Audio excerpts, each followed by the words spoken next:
അങ്ങേ ദേവാലയത്തിൽ, അങ്ങേക്ക് പ്രതിഷ്ഠിതമായ ആലയത്തിൽ വന്ന് അങ്ങയുടെ ആലയത്തെക്കുറിച്ചുള്ള അങ്ങയുടെ മനസ്സ് ഈ ദൈവമക്കൾക്ക് മനസ്സിലാക്കി കൊടുക്കുവാൻ ഈ എളിയ ദാസനെ അവിടുന്ന് അനുഗ്രഹിക്കണമേ.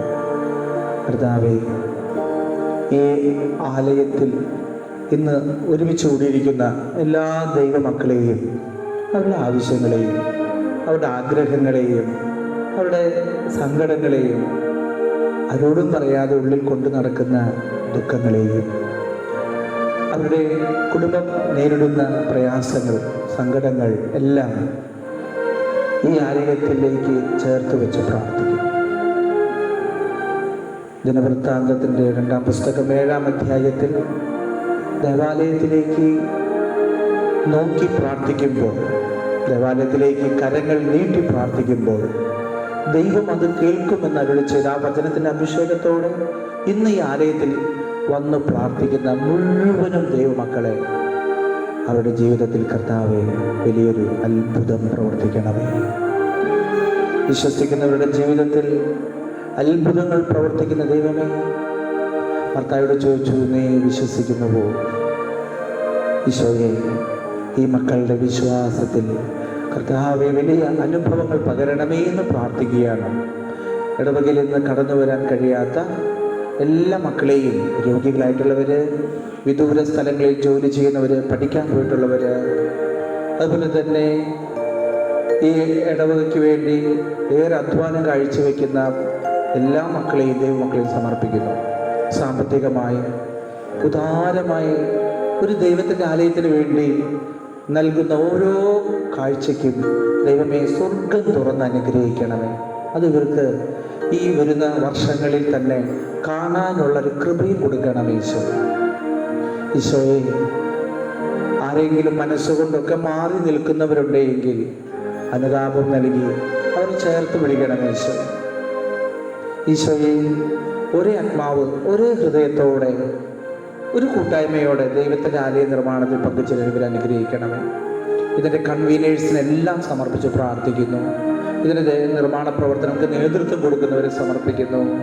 ഈശോയെ, ട്രഷറർ, സെക്രട്ടറി, കൺവീനേഴ്സ്, അങ്ങനെ എല്ലാ മേഖലകളിലും ജോലി ചെയ്യുന്ന എല്ലാ മക്കളെയും സമർപ്പിക്കുന്നു. കുടുംബ യൂണിറ്റ് ഭാരവാഹികൾ, സംഘടന ഭാരവാഹികൾ, അതുപോലെ തന്നെ എല്ലാ മക്കളെയും, ദേവാലയ ശുശ്രൂഷി, അൾത്താര സംഘം, കായിക സംഘം, മാതൃസംഘം, അതുപോലെ മറ്റു സംഘം, CLC, CYM സംഘടന ഒക്കെ സമർപ്പിച്ച് പ്രാർത്ഥിക്കുന്നു. അനുഗ്രഹിക്കണം. ഇവിടുത്തെ വികാരി അച്ഛന് കർത്താവെ ജ്ഞാനം കൊണ്ട് അഭിഷേകം നിറയണമേ. കർത്താവെ ജ്ഞാനത്താൽ അഭിഷേകം ചെയ്യണമേ. ഇവിടെ ഓരോ കൊച്ചു കാര്യം ചെയ്യുമ്പോഴും പ്രാർത്ഥനാപൂർവമായിരിക്കുവാൻ, അത് എല്ലാവർക്കും മനസ്സിലാകുവാനുള്ള വലിയ വിശാല മനസ്സ് എല്ലാവർക്കും കൊടുക്കണമെന്ന് പ്രാർത്ഥിക്കുന്നു.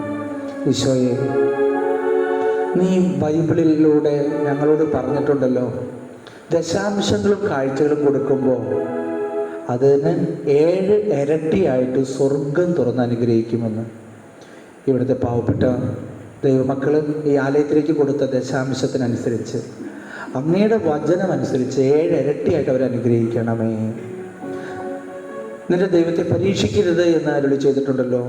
എന്നാൽ ദശാംശം കൊടുത്ത് പരീക്ഷിക്കുവാൻ തിരുവചനത്തിലൂടെ ഞങ്ങളെ ആഹ്വാനം ചെയ്ത ദൈവമേ, ഇവരെ ദശാംശം കൊടുക്കാൻ ഈ ആലയത്തിൽ വെച്ച് ആരെങ്കിലും ഇപ്പോൾ തീരുമാനമെടുക്കുകയാണെങ്കിൽ ഈശോയെ, അവരെ നീ കാത്തു പരിപാലിക്കണമേ. നിന്റെ വചനമനുസരിച്ച് ദശാംശം കൊടുത്ത് പരീക്ഷിക്കുവാൻ നീ ആഹ്വാനം ചെയ്ത മലാക്കിയുടെ പുസ്തകം 3-ാം അധ്യായത്തിൻ്റെ ആ അഭിഷേകം ഇന്ന് ആരെങ്കിലും ഈ ആലയത്തിൽ തനിക്ക് കിട്ടുന്ന വരുമാനത്തിൻ്റെ 10% ദൈവത്തിന് വേണ്ടി മാറ്റിവെക്കുവാൻ തീരുമാനിച്ചാൽ, കർത്താവെ സ്വർഗം തുറന്ന് അവരനുഗ്രഹിക്കില്ലേ എന്ന് പരീക്ഷിക്കുവനെന്ന് പറഞ്ഞ ആ വചനത്തിൻ്റെ അഭിഷേകത്താൽ അവരെയും കുടുംബത്തെയും അനുഗ്രഹിക്കുന്നത് മറ്റുള്ളവർക്ക് കാണുവാൻ ഇടവരട്ടെ എന്ന് പ്രാർത്ഥിക്കുന്നു. ഈശോയെ, അങ്ങയുടെ വചനം സത്യമാണെന്ന് തിരിച്ചറിയാൻ കൃപ നൽകി അനുഗ്രഹിക്കണമേ. ആരെങ്കിലും മാറി നിൽക്കുന്നവരോ മറ്റുള്ളവരെ കൊണ്ട് എന്തെങ്കിലും ചെയ്തോട്ടെ എന്ന് വിചാരിച്ച് മാറി നിൽക്കുന്നവരുണ്ടെങ്കിൽ കർത്താവേ, നിന്റെ സ്നേഹവും കരുണയും അവരോട് പ്രത്യേകം കാണിക്കണമേ ഈശോയെ. പിതാവിൻ്റെയും പുത്രൻ്റെയും പരിശുദ്ധാത്മാവിൻ്റെയും നാമത്തിൽ നന്മ നിറഞ്ഞ മറിമേ സ്വസ്തി, കർത്താവ് അങ്ങയുടെ കൂടെ സ്ത്രീകളിൽ അങ്ങ് അനുഗ്രഹിക്കപ്പെട്ടവളാകുന്നതുകൊണ്ട് ഗുരുത്തി ഫലമായി അനുഗ്രഹിക്കപ്പെട്ടവനാകുന്നു. പാപികളായ ഞങ്ങൾക്ക് വേണ്ടി ഇപ്പോഴും ഞങ്ങളുടെ മരണസമയത്തും തമ്പുരാനോട് അപേക്ഷിച്ചോളണം. പിതാവിനും പരിശുദ്ധാത്മാവിനുസ്തുതി, ആദിയിലെ പോലെ എപ്പോഴും നയിക്കുവാമേ. ഈശോയിൽ ഏറ്റവും പ്രിയമുള്ളവരെ, ഈ ആലയത്തിലേക്ക് ഞാൻ ദേവാലയ നിർമ്മാണത്തിന് മുമ്പ് ഇവിടെ വന്നിട്ടുണ്ട്. അന്ന് ആരാധന വെച്ച് ജപമാല ചൊല്ലിക്കൊണ്ടിരിക്കുന്ന അവസരത്തിൽ ഇവിടെ വന്ന് 1 മണിക്കൂറോളം വചന ശുശ്രൂഷ നടത്തുകയും ആരാധന നടത്തുകയും ചെയ്തതാണ്. ഇന്ന് വളരെ സന്തോഷമുണ്ട് ഇവിടെ വരുമ്പോൾ ഏകദേശം പകുതി പണിയോളം പൂർത്തീകരിച്ചിരിക്കുകയാണ്. പ്രത്യേകിച്ചും ഇതിൻ്റെ പിന്നിൽ പ്രവർത്തിക്കുന്ന നിങ്ങളെ ഓരോരുത്തരെയും പ്രത്യേകം അഭിനന്ദിക്കുകയാണ്. ദൈവം നിങ്ങൾ സമൃദ്ധമായിട്ട് അനുഗ്രഹിക്കട്ടെ. അച്ഛനറിയാവുന്ന കുറച്ച് കാര്യങ്ങളൊക്കെ ദേവാലയ നിർമ്മാണവുമായി ബന്ധപ്പെട്ട് എൻ്റെ അനുഭവത്തിൽ വന്ന കാര്യങ്ങളാണ് നിങ്ങളോട് പങ്കുവയ്ക്കുകയാണ്. ഞാൻ ഈ ബൈബിള് നിവർത്തിയപ്പോൾ എൻ്റെ കണ്ണ് ഏറ്റവും ആദ്യം ചെന്ന് തറഞ്ഞ വചനം ഞാൻ നിങ്ങളോട് പറയാൻ ആഗ്രഹിക്കുകയാണ്. ഞാൻ നിങ്ങളുടെ മുമ്പിൽ കണ്ടു, ബൈബിൾ ഇങ്ങനെ തുറന്നപ്പോൾ എനിക്ക് കിട്ടിയത് സങ്കീർത്തന പുസ്തകം 76-ാം അധ്യായം 11-ാമത്തെ തിരുവചനമാണ്. സങ്കീർത്തനം 76:11. അതിങ്ങനെയാണ്: നിങ്ങളുടെ ദൈവമായ കർത്താവിന് നേർച്ചകൾ നേരുകയും അവ നിറവേറ്റുകയും ചെയ്യുവിൻ. അപ്പം നിങ്ങളുടെ ജീവിതത്തിൽ നിങ്ങൾ നേർച്ചകൾ നിറവേറ്റണം, കാഴ്ചകൾ സമർപ്പിക്കണം. അപ്പം അതൊരു വചനമാണ്. തോബീത്തിന്റെ പുസ്തകത്തിൽ അത് വ്യക്തമായി കാണുന്നുണ്ട്. നേർച്ചകൾ നേരുക അത് അനുഗ്രഹമാണ്. പക്ഷേ നേർച്ചകൾ നേർന്നാൽ അത് പൂർത്തീകരിക്കാനും കൂടി ശ്രദ്ധിക്കണം. ഞാനൊരിക്കലും ഒരു കശാപ്പുകാരനായ ഒരു ജോണിച്ചേട്ടൻ്റെ വീട്ടിലേക്ക് ഞാൻ ചെന്നു. അപ്പം ഇദ്ദേഹത്തിൻ്റെ വീട്ടിൽ ചെന്നപ്പോൾ എൻ്റെ മനസ്സിൽ ഇങ്ങനെ തോന്നുകയാണ്, ഇവിടുന്ന് എന്തോ നേർച്ച നേർന്നിട്ടുണ്ടെന്ന്. ഞാൻ ചോദിച്ചു, ജോണിച്ചേട്ടാ വല്ല നേർച്ച നേർന്നുണ്ടോ? ജോണിച്ചേട്ടൻ പറഞ്ഞു, നേർച്ച ഒന്നും നേർന്നിട്ടില്ല അച്ഛാ. ഭാര്യയുടെ പേര് ജോയ്സി എന്നാണ്, കാറ്റഗിസം അധ്യാപികയാണ് അവർ. ഞാൻ ചോദിച്ചു, ചേച്ചി വല്ല നേർച്ച നേർന്നുണ്ടോ? ഇല്ല. മോനെ നീ വല്ല നേർച്ച നേർന്നു? അപ്പം ഞാൻ ആ വീട്ടിൽ ചെല്ലുമ്പോൾ എനിക്ക് എൻ്റെ മനസ്സിൽ ഇങ്ങനെ തോന്നുകയാണ്, ഈ വീട്ടിൽ നിന്ന് ആരോ പള്ളിയിലേക്ക് നേർച്ച നേർന്നുണ്ട്. അങ്ങനെ ഞാൻ ഈ കൊച്ചിനോട് ചോദിച്ചു, കൊച്ച് 4-ാം ക്ലാസ്സില് 3-ാം ക്ലാസ്സിൽ പഠിക്കുന്ന പെൺകുട്ടിയാണ്, നീ നേർച്ച നേർന്നുണ്ടോ? ഞാൻ 1 പവൻ സ്വർണം മാതാവിന് നേർച്ച തരുന്നുണ്ട്. അപ്പോഴാണ് സ്വന്തം അപ്പനും അമ്മയും അറിയണത് മകള് നേർച്ച തരുന്നുണ്ട്. അപ്പൊ വീട്ടിൽ ചെന്ന് ചോദിച്ചോളൂ കേട്ടാ. നേർച്ച നേർന്നാൽ അത് കൊടുക്കണം.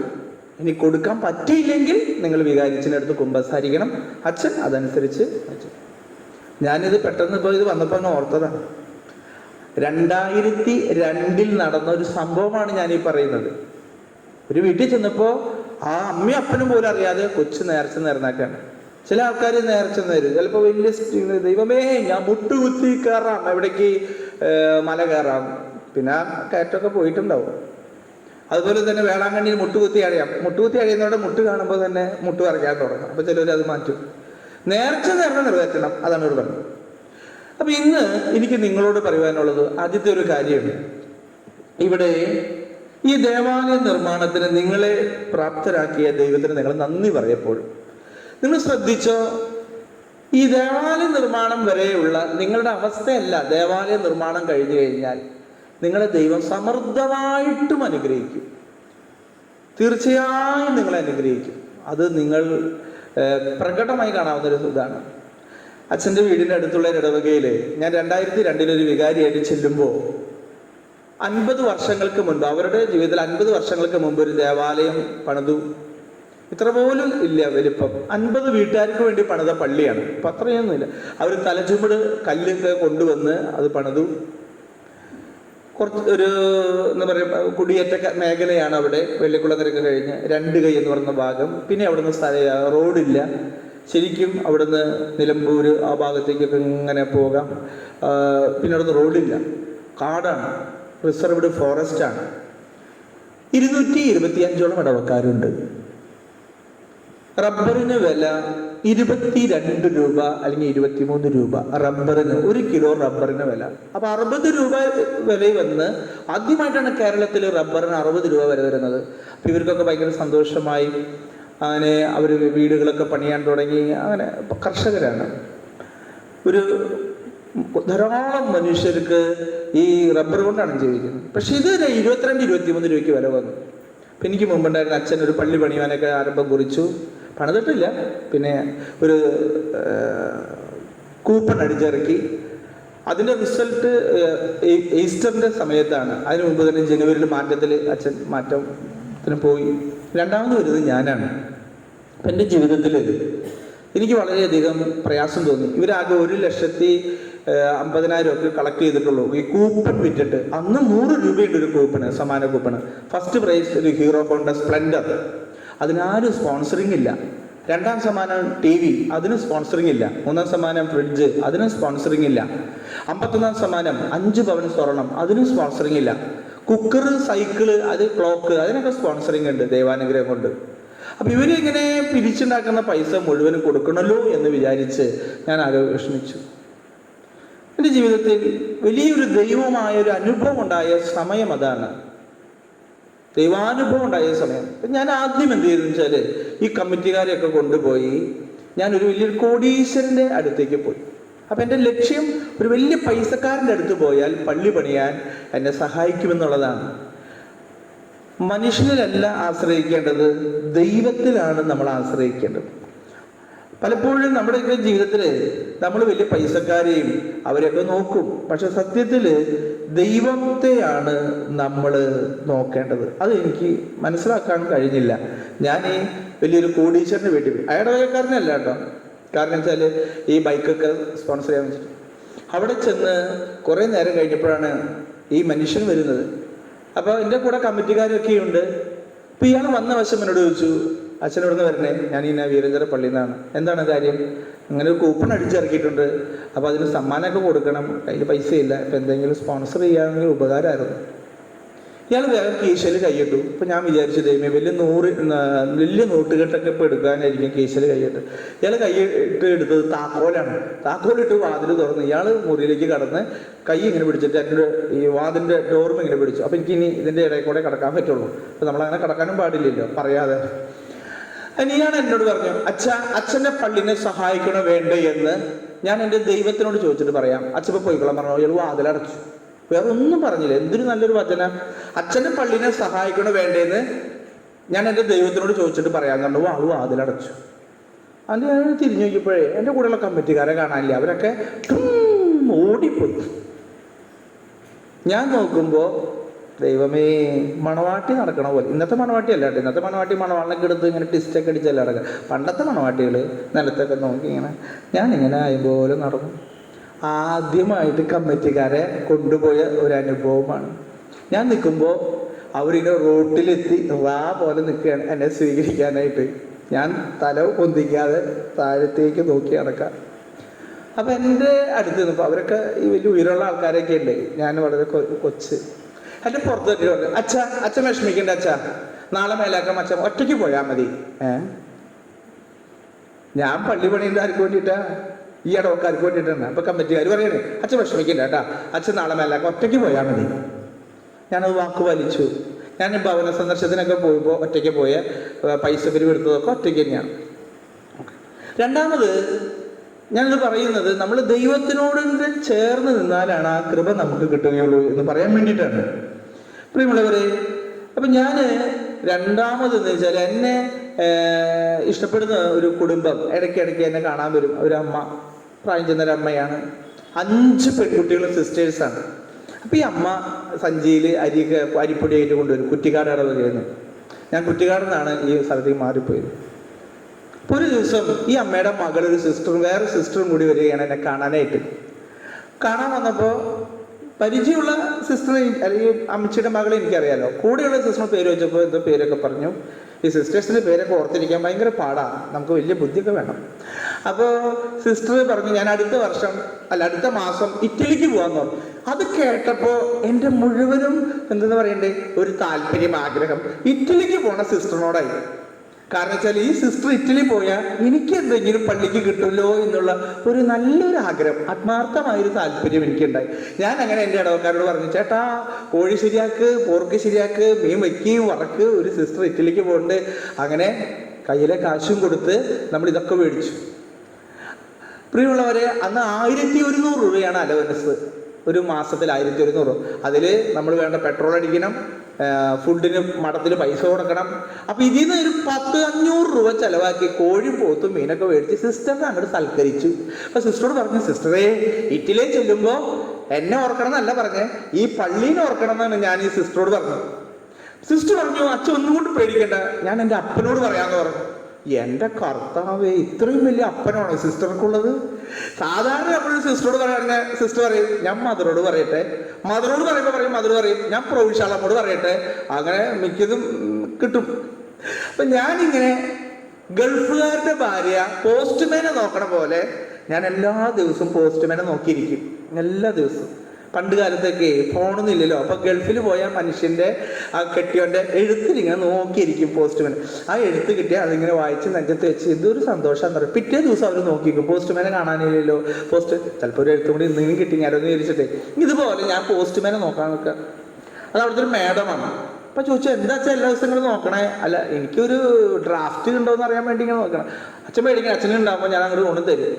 അങ്ങനെ ഒരു മാസം വരെ ഞാനിങ്ങനെ പോസ്റ്റ്മാനെ നോക്കി ഇങ്ങനെ ഇരുന്നിരുന്നിരുന്ന് എൻ്റെ കൺട്രോള് പോയി.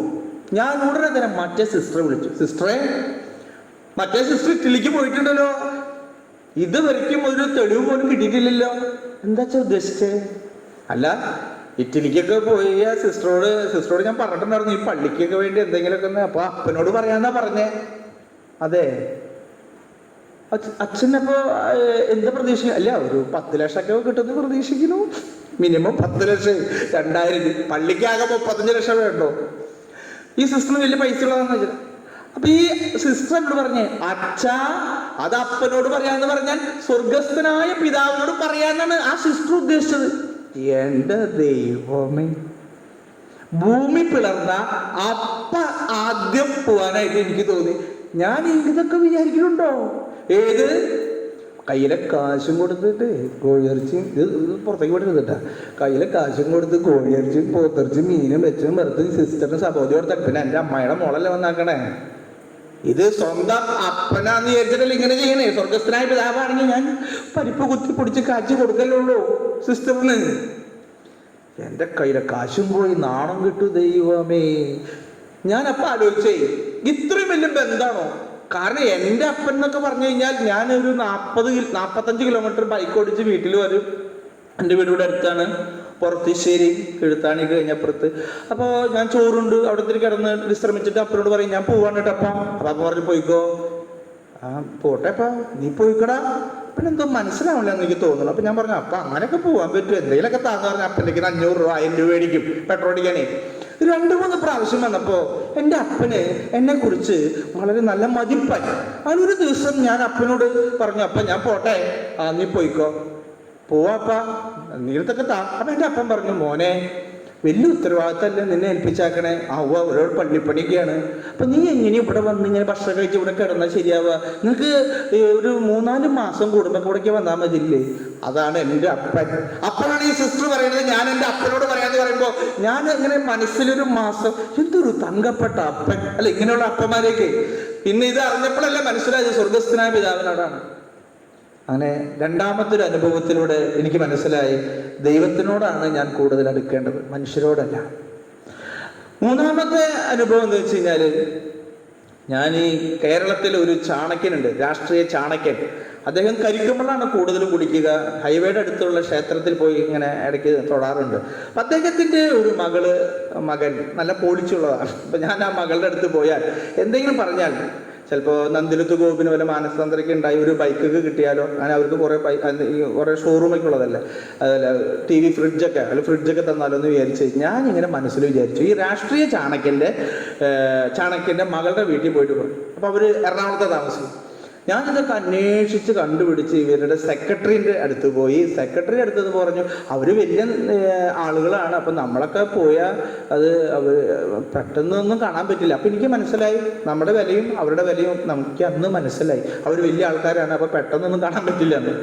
എന്നാലും ആ മനുഷ്യൻ പറഞ്ഞു, അച്ഛൻ വെയിറ്റ് ചെയ്യ്, ഞാൻ അച്ഛനെ അറിയിക്കാം. അപ്പം ഈ കാര്യം ഞാൻ വളരെ സന്തോഷത്തോടു കൂടി, എൻ്റെ ഒരു സുഹൃത്തുണ്ട് കണിച്ചായി തിയേറ്ററിൻ്റെ ഓണർ, ഇപ്പോൾ കണിച്ചായി കുണ്ടൂരുള്ള അയനിക്കക്കാർക്ക് പറ്റും. അപ്പോൾ അന്ന് ആ ചേട്ടൻ അവർ അത്യാവശ്യം വലിയ പൈസ ഉള്ളവരാണ്. ഞാൻ ആ ചേട്ടൻ്റെ വീട്ടിൽ ഉച്ചയ്ക്ക് കയറി ചെന്നു. ഉച്ചയ്ക്ക് ഒരു 2 മണിയായപ്പോൾ ചെന്നു. അപ്പം എനിക്ക് എപ്പോഴും ഓർക്കുന്നുണ്ട്, ഇതുപോലെ ഒരു ഗ്ലാസ്സിൽ നല്ല മഞ്ഞ കളറിലുള്ള മാങ്ങയുടെ ജ്യൂസ് തന്നാക്കാം. നല്ല വെയിലത്താണ് ചെല്ലുന്നത്. ഒറ്റ വലിക്കത് മുഴുവൻ കുടിക്കായിരുന്നു. പക്ഷെ എൻ്റെ അമ്മ പറഞ്ഞിട്ടുണ്ട്, ആക്രാന്തം കാണിക്കരുത്, എവിടെ ചെന്നാൽ കുറേശ്ശൊക്കെ കഴിച്ചോളൂ. അപ്പം ഞാനിങ്ങനെ കുറച്ച് കുടിച്ചു, അവിടെ അങ്ങ് വെച്ചു. എന്നിട്ട് ഞാൻ പറഞ്ഞു, എൻ്റെ ചേട്ടാ, ഇങ്ങനെ ഈ രാഷ്ട്രീയ ചാണക്യൻ്റെ മകളുടെ അടുത്തേക്ക് പള്ളിപ്പണിക്ക് വേണ്ടി കാശ് വയ്ക്കാൻ ഞാൻ പോവാണ്. അപ്പം ഇയാൾ എൻ്റെ വളരെ നല്ല സുഹൃത്താ, തൊട്ടടുത്തിരിക്കുകയാണ്. കൈ ഇങ്ങനെ ചൂണ്ടിട്ട് പറഞ്ഞു, അച്ഛാ നാവില്ല അച്ഛാ, കണ്ണി കണ്ട രാഷ്ട്രീയക്കാരുടെ അടുത്ത് പോയി കാശ് വയ്ക്കാൻ അച്ഛൻ പോയി തമ്പുരാന്റെ മുന്നിൽ കുത്തിയിരിക്കും. എൻ്റെ കർത്താവേ, ഇത് വൃക്ഷങ്ങളുടെ പേരിൽ കോടാലി വെച്ച പോലെയാണല്ലോ ദൈവമേ. അന്നാണ് അമ്മ പറഞ്ഞത്, എനിക്ക് വളരെ വിഷമായിട്ട് തോന്നി. ആ ജ്യൂസ് ആദ്യം ഒറ്റയടിക്ക് കുടിക്കായിരുന്നെങ്കിൽ അത് മുഴുവൻ കുടിക്കായിരുന്നു, 2ാമതിന് കുടിക്കാൻ പറ്റുമോ? ഞാൻ ഉടനെ എണീറ്റു. എന്താ വെച്ചാ എനിക്ക് വയറിന് എന്തൊരു അസ്വസ്ഥത. അച്ഛാ ഇവിടെ പ്രശ്നമില്ല, ഇവിടെ സൗകര്യം ഉണ്ട്. പിന്നെ ഈ മനുഷ്യൻ്റെ അടുത്തത് എന്താ കേൾക്കാതെ പറയാൻ പറ്റത്തില്ലല്ലോ. ഞാൻ ഉടനെ പോകും. അപ്പം എൻ്റെ മനസ്സിൽ ചിന്തിച്ചു, ദൈവമേ, അങ്ങനെ ഈ പള്ളിയിൽ പോയിരുന്നത് ഞാനോട് പറഞ്ഞത്, അച്ഛ നാണമാവില്ലേ കണ്ണി കണ്ട രാഷ്ട്രീയക്കാരുടെ അടുത്ത് പോയി കാശ് വയ്ക്കാൻ, അച്ഛൻ പോയി തമ്പുരാന്റെ ഉള്ളിൽ കുത്തിയിരിക്കച്ചാ. കർത്താവ്, അങ്ങനെ പിന്നെ പഠിക്കണ്ടല്ലോ, കുട്ടികൾക്കൊന്നും പഠിക്കണ്ട, പള്ളി പോയിരുന്നാൽ മതിയല്ലോ, ആൾക്കാർ ജോലി ചെയ്യുന്ന പള്ളി പോയിരുന്നാൽ മതിയല്ലോ. അങ്ങനെയൊക്കെ എൻ്റെ മനസ്സ് തോന്നി. പക്ഷേ ഞാൻ ദേവാലയത്തിൽ വന്ന് ഉച്ചയ്ക്ക് ഊണൊക്കെ കഴിഞ്ഞ് ഞാനിങ്ങനെ ദേവാലയത്തിന് ഏറ്റവും പുറകിലിരിക്കും. ചില ആൾക്കാരുണ്ടല്ലോ ഇങ്ങനെ ചുമര് താങ്ങി പള്ളിയുടെ പില്ലർ പോലെ നിൽക്കുന്ന ആൾക്കാരുണ്ട്. അവരെപ്പോഴും ആ പില്ലർമ താങ്ങി അല്ലെങ്കിൽ ചുമരുമ താങ്ങി അങ്ങനെ ഇരിക്കുകയുള്ളൂ. വീട്ടിലാണെങ്കിൽ ചിലർ പ്രാർത്ഥിക്കാതിരിക്കുമ്പോൾ അങ്ങനെ തന്നെയാണ്. നമ്മൾ വീട്ടിൽ പോയി കഴിഞ്ഞാൽ ആ ചേച്ചി അവിടെ പ്രാർത്ഥിക്കണം നമുക്ക് കൃത്യം അറിയാം. ആ ചേച്ചിയുടെ പടം അവിടെ ഉണ്ടാവും, തലയുടെ മെഴുക്കും ആ പുറത്തെ വയർപ്പും. അപ്പം നമ്മൾ ചോദിക്കൊന്നും വേണ്ട, ചേട്ടൻ്റെ പടം ഭാഗ്യത്തിന് ഉണ്ടാവില്ല, കാരണം ആൾ വീടിന് പുറത്തായിരിക്കും. പ്രിയമുള്ളവരെ, അപ്പോൾ ഞാൻ എന്ത് ചെയ്തു, കുമ്പസാരക്കൂടിന് അവിടെ ഇങ്ങനെ ഇരുന്ന് കണ്ണക്കടച്ച് കാലൊക്കെ നീട്ടിയിട്ട് ഇങ്ങനെ ഇരുന്നു. അങ്ങനെ ഒരു ദിവസം നോക്കുമ്പോൾ നല്ല കൂർക്കം വലിക്കുന്ന സ്വരം. കണ്ണു തുറന്നു നോക്കിയപ്പോൾ ആരും കാണാനില്ല. നോക്കിയപ്പോൾ ഈ കുമ്പസാരക്കൂടിൻ്റെ സൈഡിൽ നിന്നാണ് കൂർക്കം വലിക്കുന്ന സ്വരം. എഴുന്നേറ്റ് നോക്കുവാനുള്ള ഒരു ബലം എനിക്കില്ല. അപ്പം ഞാൻ മുട്ടുകുത്തി കൈയൊക്കെ ഇങ്ങനെ നടന്നു നോക്കിയപ്പോൾ എൻ്റെ ഒരു ഇടവക്കാരൻ സ്മോൾ അടിച്ച് എൻ്റെ ഈ കുമ്പസാരക്കൂടിൻ്റെ അപ്പുറത്തെ സൈഡിൽ വീനായിട്ട് കിടന്നു അയാൾ കൂർക്കം വലിക്കുക. അയ്യോ, നാണക്കേടായല്ലോ. അയാൾ എന്നെ കണ്ടിട്ടല്ലേ അപ്പുറത്ത് പോയി കിടന്നത്, അല്ലെങ്കിൽ ഇപ്പുറത്ത് പോയി കിടത്താൻ. എൻ്റെ അമ്മോട് പറഞ്ഞപ്പോൾ അമ്മ പറഞ്ഞു, മോനെ ആരാധന വെച്ച് പ്രാർത്ഥിച്ചോ, പിതാവ് തന്നിരിക്കുന്നത് നിങ്ങളുടെ സക്രായുടെ താക്കോലാണ്. പ്രിയമുള്ളവരെ, അങ്ങനെ ഞാൻ ഈ ആരാധന വെച്ച് പ്രാർത്ഥിക്കാൻ തുടങ്ങി.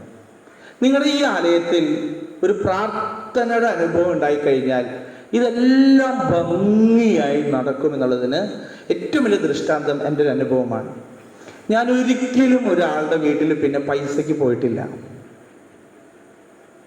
35 ലക്ഷം കിട്ടേണ്ട ഒരു പള്ളിക്ക് എനിക്ക് അതിൻ്റെ 3 ഇരട്ടി പൈസ കിട്ടി, ഞാൻ ഒരു സ്ഥലത്തേക്ക് പോകാതെ.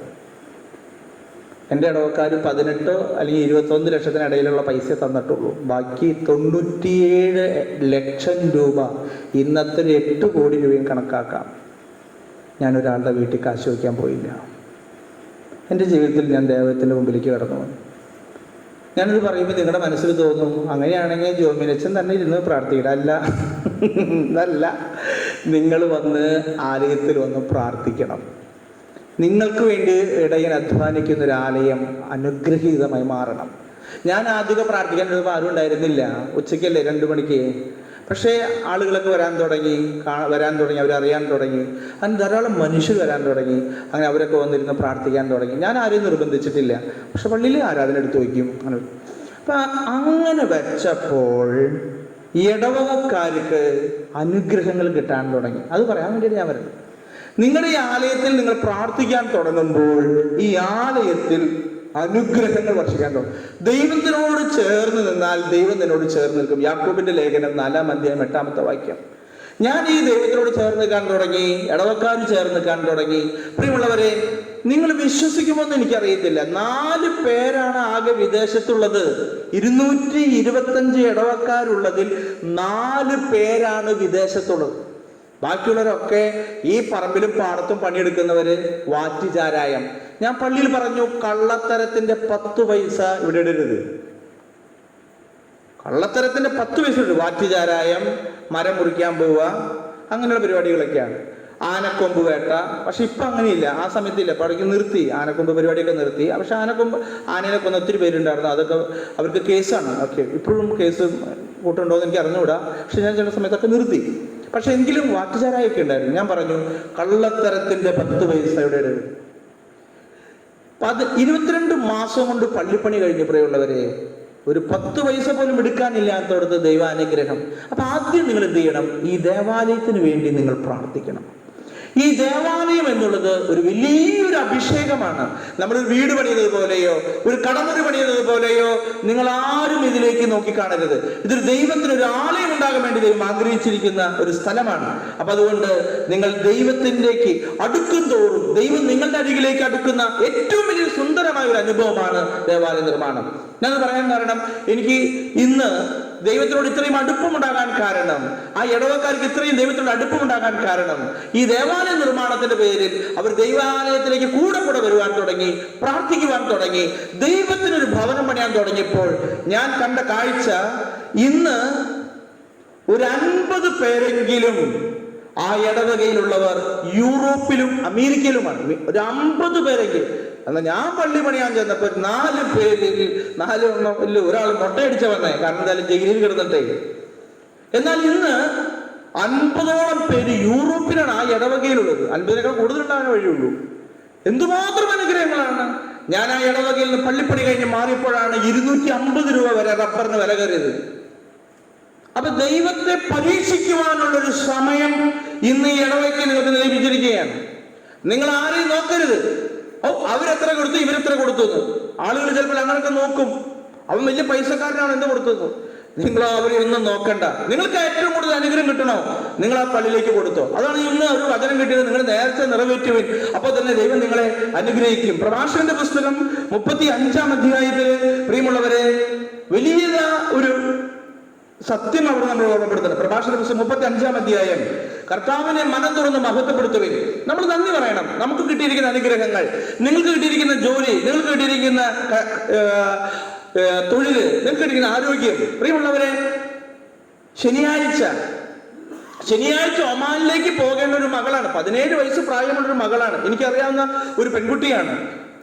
സെന്റ് ജെയിംസില് വെള്ളിയാഴ്ച ടെസ്റ്റ് ചെയ്യാൻ കൊടുത്തു. വെള്ളിയാഴ്ച ടെസ്റ്റ് ചെയ്യാൻ കൊറോണയുടെ ചെന്നപ്പോ ഡോക്ടർക്ക് ഒരു സംശയം, എന്തോ ബ്രെയിനിൽ എന്തോ തകരാറുള്ളത് പോലെ. കൈ ഒന്ന് ഉയർത്താൻ ചെറിയൊരു ബുദ്ധിമുട്ട്, അത്രേ ഉള്ളൂ. കൈ ഇങ്ങനെ മുടി കെട്ടാൻ ഒരു പ്രയാസം. 17 വയസ്സായ പെൺകുട്ടിക്ക് വെള്ളിയാഴ്ച തന്നെ ഇവിടേക്ക് കൊണ്ടുപോയി, തൃശ്ശൂർ മിഷൻ ഹോസ്പിറ്റലിലേക്ക്. അവിടെ ചെന്ന് കൊറോണ ടെസ്റ്റ് ഒക്കെ നടത്തി കഴിഞ്ഞപ്പോൾ കൊറോണ ഇല്ല. ബ്രെയിൻ നോക്കിയപ്പോൾ ബ്രെയിനിന് കുഴപ്പമില്ല.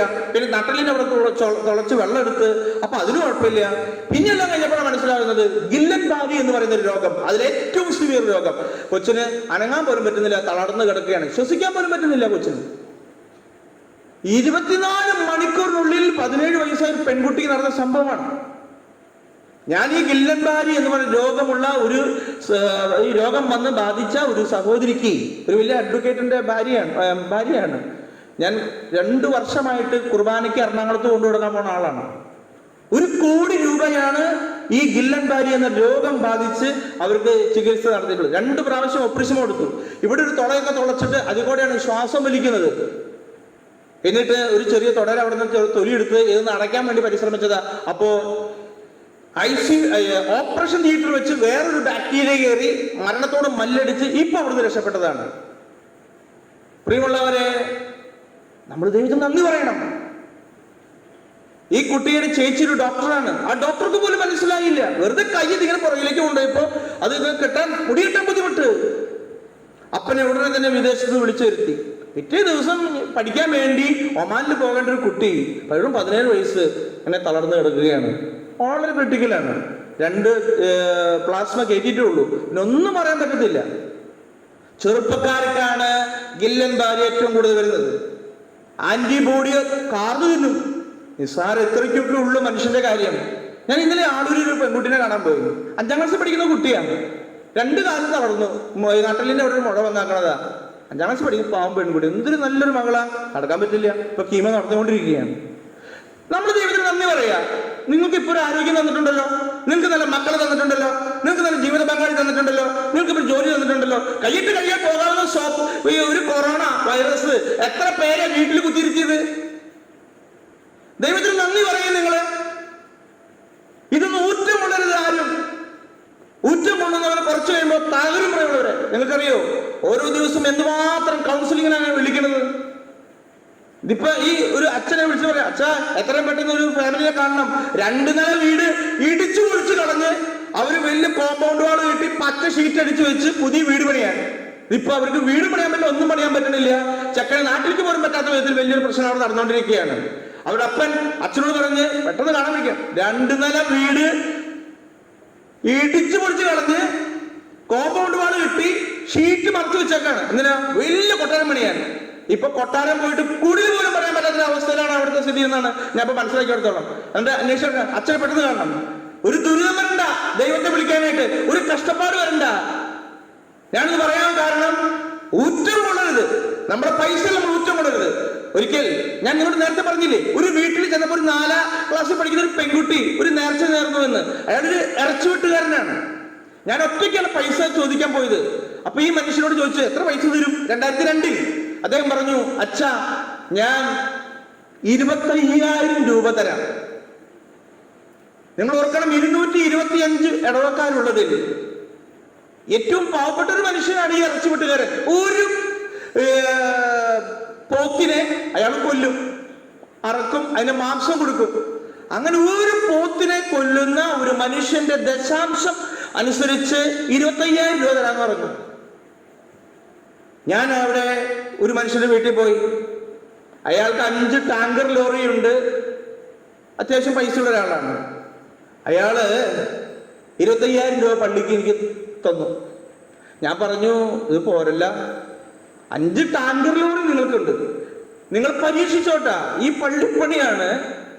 നിങ്ങള് പാവപ്പെട്ട മനുഷ്യര് കൂടുതലും ദൈവത്തിനെ സമർപ്പിക്കും, സഹായിക്കും. ചിലപ്പോൾ ഏതെങ്കിലും വൻതോക്കുകൾ മാറിയിരുന്നു കഴിഞ്ഞാൽ അത് അവർക്കൊരു പാറ വരുന്നതും കാണാനായിട്ട് നിങ്ങൾക്ക് ഭാഗ്യമുണ്ടാവും. ഞാൻ ഈ മനുഷ്യന്റെ വീട്ടിൽ 7 പ്രാവശ്യം പോയി. 7ാമത്തെ പ്രാവശ്യം ഞാൻ നിന്ന് ഒരു കാര്യം പറഞ്ഞു. അത് മനസ്സ് തുറന്നു പറഞ്ഞു തന്നെയാണ്. നടക്കല്ലുമെന്ന് നിന്നിട്ടൊരു കാര്യം പറഞ്ഞു, ചേട്ടാ ഇനി ഞാൻ ഈ വീട്ടിൽ പള്ളിക്ക് വേണ്ടി പൈസ ചോദിച്ച് ഈ വീട്ടില് ഈ നടക്കല്ല് ഞാൻ ചവിട്ടില്ല എന്ന് പറഞ്ഞു. ഞാൻ ഒരു പുരോഹിതനും ക്രിസ്തുവിന്റെ ഒരു അഭിഷിക്തനുമാണ്. ഞാൻ നിങ്ങൾ സാധാരണ കാണുന്ന ഒരു അച്ഛനായിരിക്കാം, പക്ഷേ ഈശോ എന്നെയാണ് ഈ ഇടവയുടെ ഉത്തരവാദിത്തം ഏൽപ്പിച്ചത്. ഇനി ഞാൻ ഈ വീട്ടിൽ ഈ ചവിട്ടുപടി ഞാൻ കയറില്ല. ഏത് പള്ളിപ്പണിക്ക് പൈസ വെച്ച്. നല്ല സമ്പത്തുള്ള മനുഷ്യനാണ്. ഒരു ആഞ്ഞിലി വിറ്റ പൈസ കൊണ്ടാണ് അദ്ദേഹം അവിടുത്തെ സ്ഥലം മേടിച്ചത്. അപ്പൊ അത്രയും വലിയ ആഞ്ഞിലിയുള്ള സ്ഥലമാണ്, നല്ല വലിയ ഇത്. എന്നാൽ പള്ളിപ്പണി കഴിഞ്ഞ് ഇതുപോലൊരു വൈകുന്നേരം നേരത്ത് എനിക്കൊരു ഫോൺ വന്ന് പ്രിയമുള്ളവരെ, ബുധനാഴ്ച ദിവസം യൗസപിതാവിന്റെ ദിവസമാണ്. ആ പള്ളി യൗസപിതാവിന്റെ നാമധേയത്തിലാണ്. ഞാൻ അദ്ദേഹത്തിനോട് ചോദിച്ചത്, ആസ്പെറ്റോസ് ഇടാൻ 1,00,000 രൂപ തന്നാൽ മതി, കാരണം നിങ്ങൾക്ക് അതിനുള്ള പൈസയുണ്ട്, പാവപ്പെട്ട മനുഷ്യരുണ്ട്. കാരണം കുറ്റിയില്ല, കുളത്തുമില്ല, വാതിലില്ല, ജനലില്ല, അടുപ്പണി ചെയ്തിട്ടില്ല, ചെത്തി തേച്ചിട്ടില്ല. ഒരു വീട്ടിൽ 4 മക്കളാണ്. 4 മക്കളും അനാഥാലയത്തിലാണ് വളരുന്നത്. ആ വീട്ടിൽ നിന്നും പള്ളിപ്പണിക്ക് 5,000 രൂപയും 20 പണിയും ഈ ദേവാലയത്തിലേക്ക് വെക്കാനുള്ള കുരിശ് സ്വർണം പൂശിയത് 500 രൂപയും എനിക്ക് തന്നിട്ടുണ്ട്. അദ്ദേഹത്തിന്റെ കൈപ്പത്തിയില്ല ഒരു മനുഷ്യൻ. അദ്ദേഹത്തിന്റെ ഭാര്യയോട് ഞാൻ ചോദിച്ചു, എന്തിനാണ് ഈ പൈസ ഇങ്ങനെ തരണേ? കാശ് മേടിക്കുമ്പോൾ പ്രയാസം. ഒരു കൈപ്പത്തി ഇല്ലാത്തൊരു മനുഷ്യന്റെ വീട്ടിൽ 4 മക്കൾ അനാഥാലയത്തിൽ വളരുന്നു. കുറ്റിയില്ല, കുളത്തില്ല, വാതിലില്ല, ജനലില്ല, ചെത്തി തേച്ചിട്ടില്ല. അങ്ങനത്തെ ഒരു വീട്ടിലാണ് ദൈവാലയത്തിന് 5,000 രൂപയും 20 പണി ഫ്രീയും പിന്നെ 500 രൂപ കൊണ്ട് നിന്ന് പറഞ്ഞു, അച്ഛൻ കുർബാന അർപ്പിക്കുമ്പോൾ അച്ഛന്റെ ഈ അൾത്താര മേശയിൽ ഒരു സ്വർണം പൂശ് ഒരു കുരിശ് വയ്ക്കണം. ഞാൻ പറഞ്ഞു, എന്റെ പൊന്ന് ചേച്ചി എന്തിനത് തരണേ, ഞാൻ കാശ് കൊടുത്ത് മേടിച്ചു വയ്ക്കാം. അല്ല അച്ഛാ, ക്രിസ്മസ് ഇതുപോലൊരു ക്രിസ്മസിന്റെ 25-ാം തീയതി എന്റെ വീട്ടിൽ ഒരു കോഴിനെ വാങ്ങിച്ചു. പിന്നെ ജനുവരി 8-ാം തീയതിയാണ് എന്റെ വീട്ടിൽ ഒരു കറി വാങ്ങിച്ചത്. അതുവരെ ഞാൻ പിശുക്കം പിടിച്ചിരുന്നു. ആകെ മേടിച്ചത് വെളിച്ചെണ്ണ മാത്രമാണ് കടയിൽ നിന്ന് മേടിച്ചത്, അരിയും വെളിച്ചെണ്ണയും. കാരണം അതിന് 2 പെൺകുട്ടികൾ, ഈ അമ്മ. അപ്പൊ അവരുടെ തലമുടിയൊക്കെ കോതണം, കെട്ടണം. അപ്പൊ അതിനുവേണ്ടി വെളിച്ചെണ്ണ മേടിച്ചു വീട്ടിൽ ഉപയോഗിക്കാൻ. ബാക്കിയുള്ളത് മോരൊഴിച്ച് കറി വെച്ചു, ചമ്മന്തി അരച്ച് കൂട്ടി.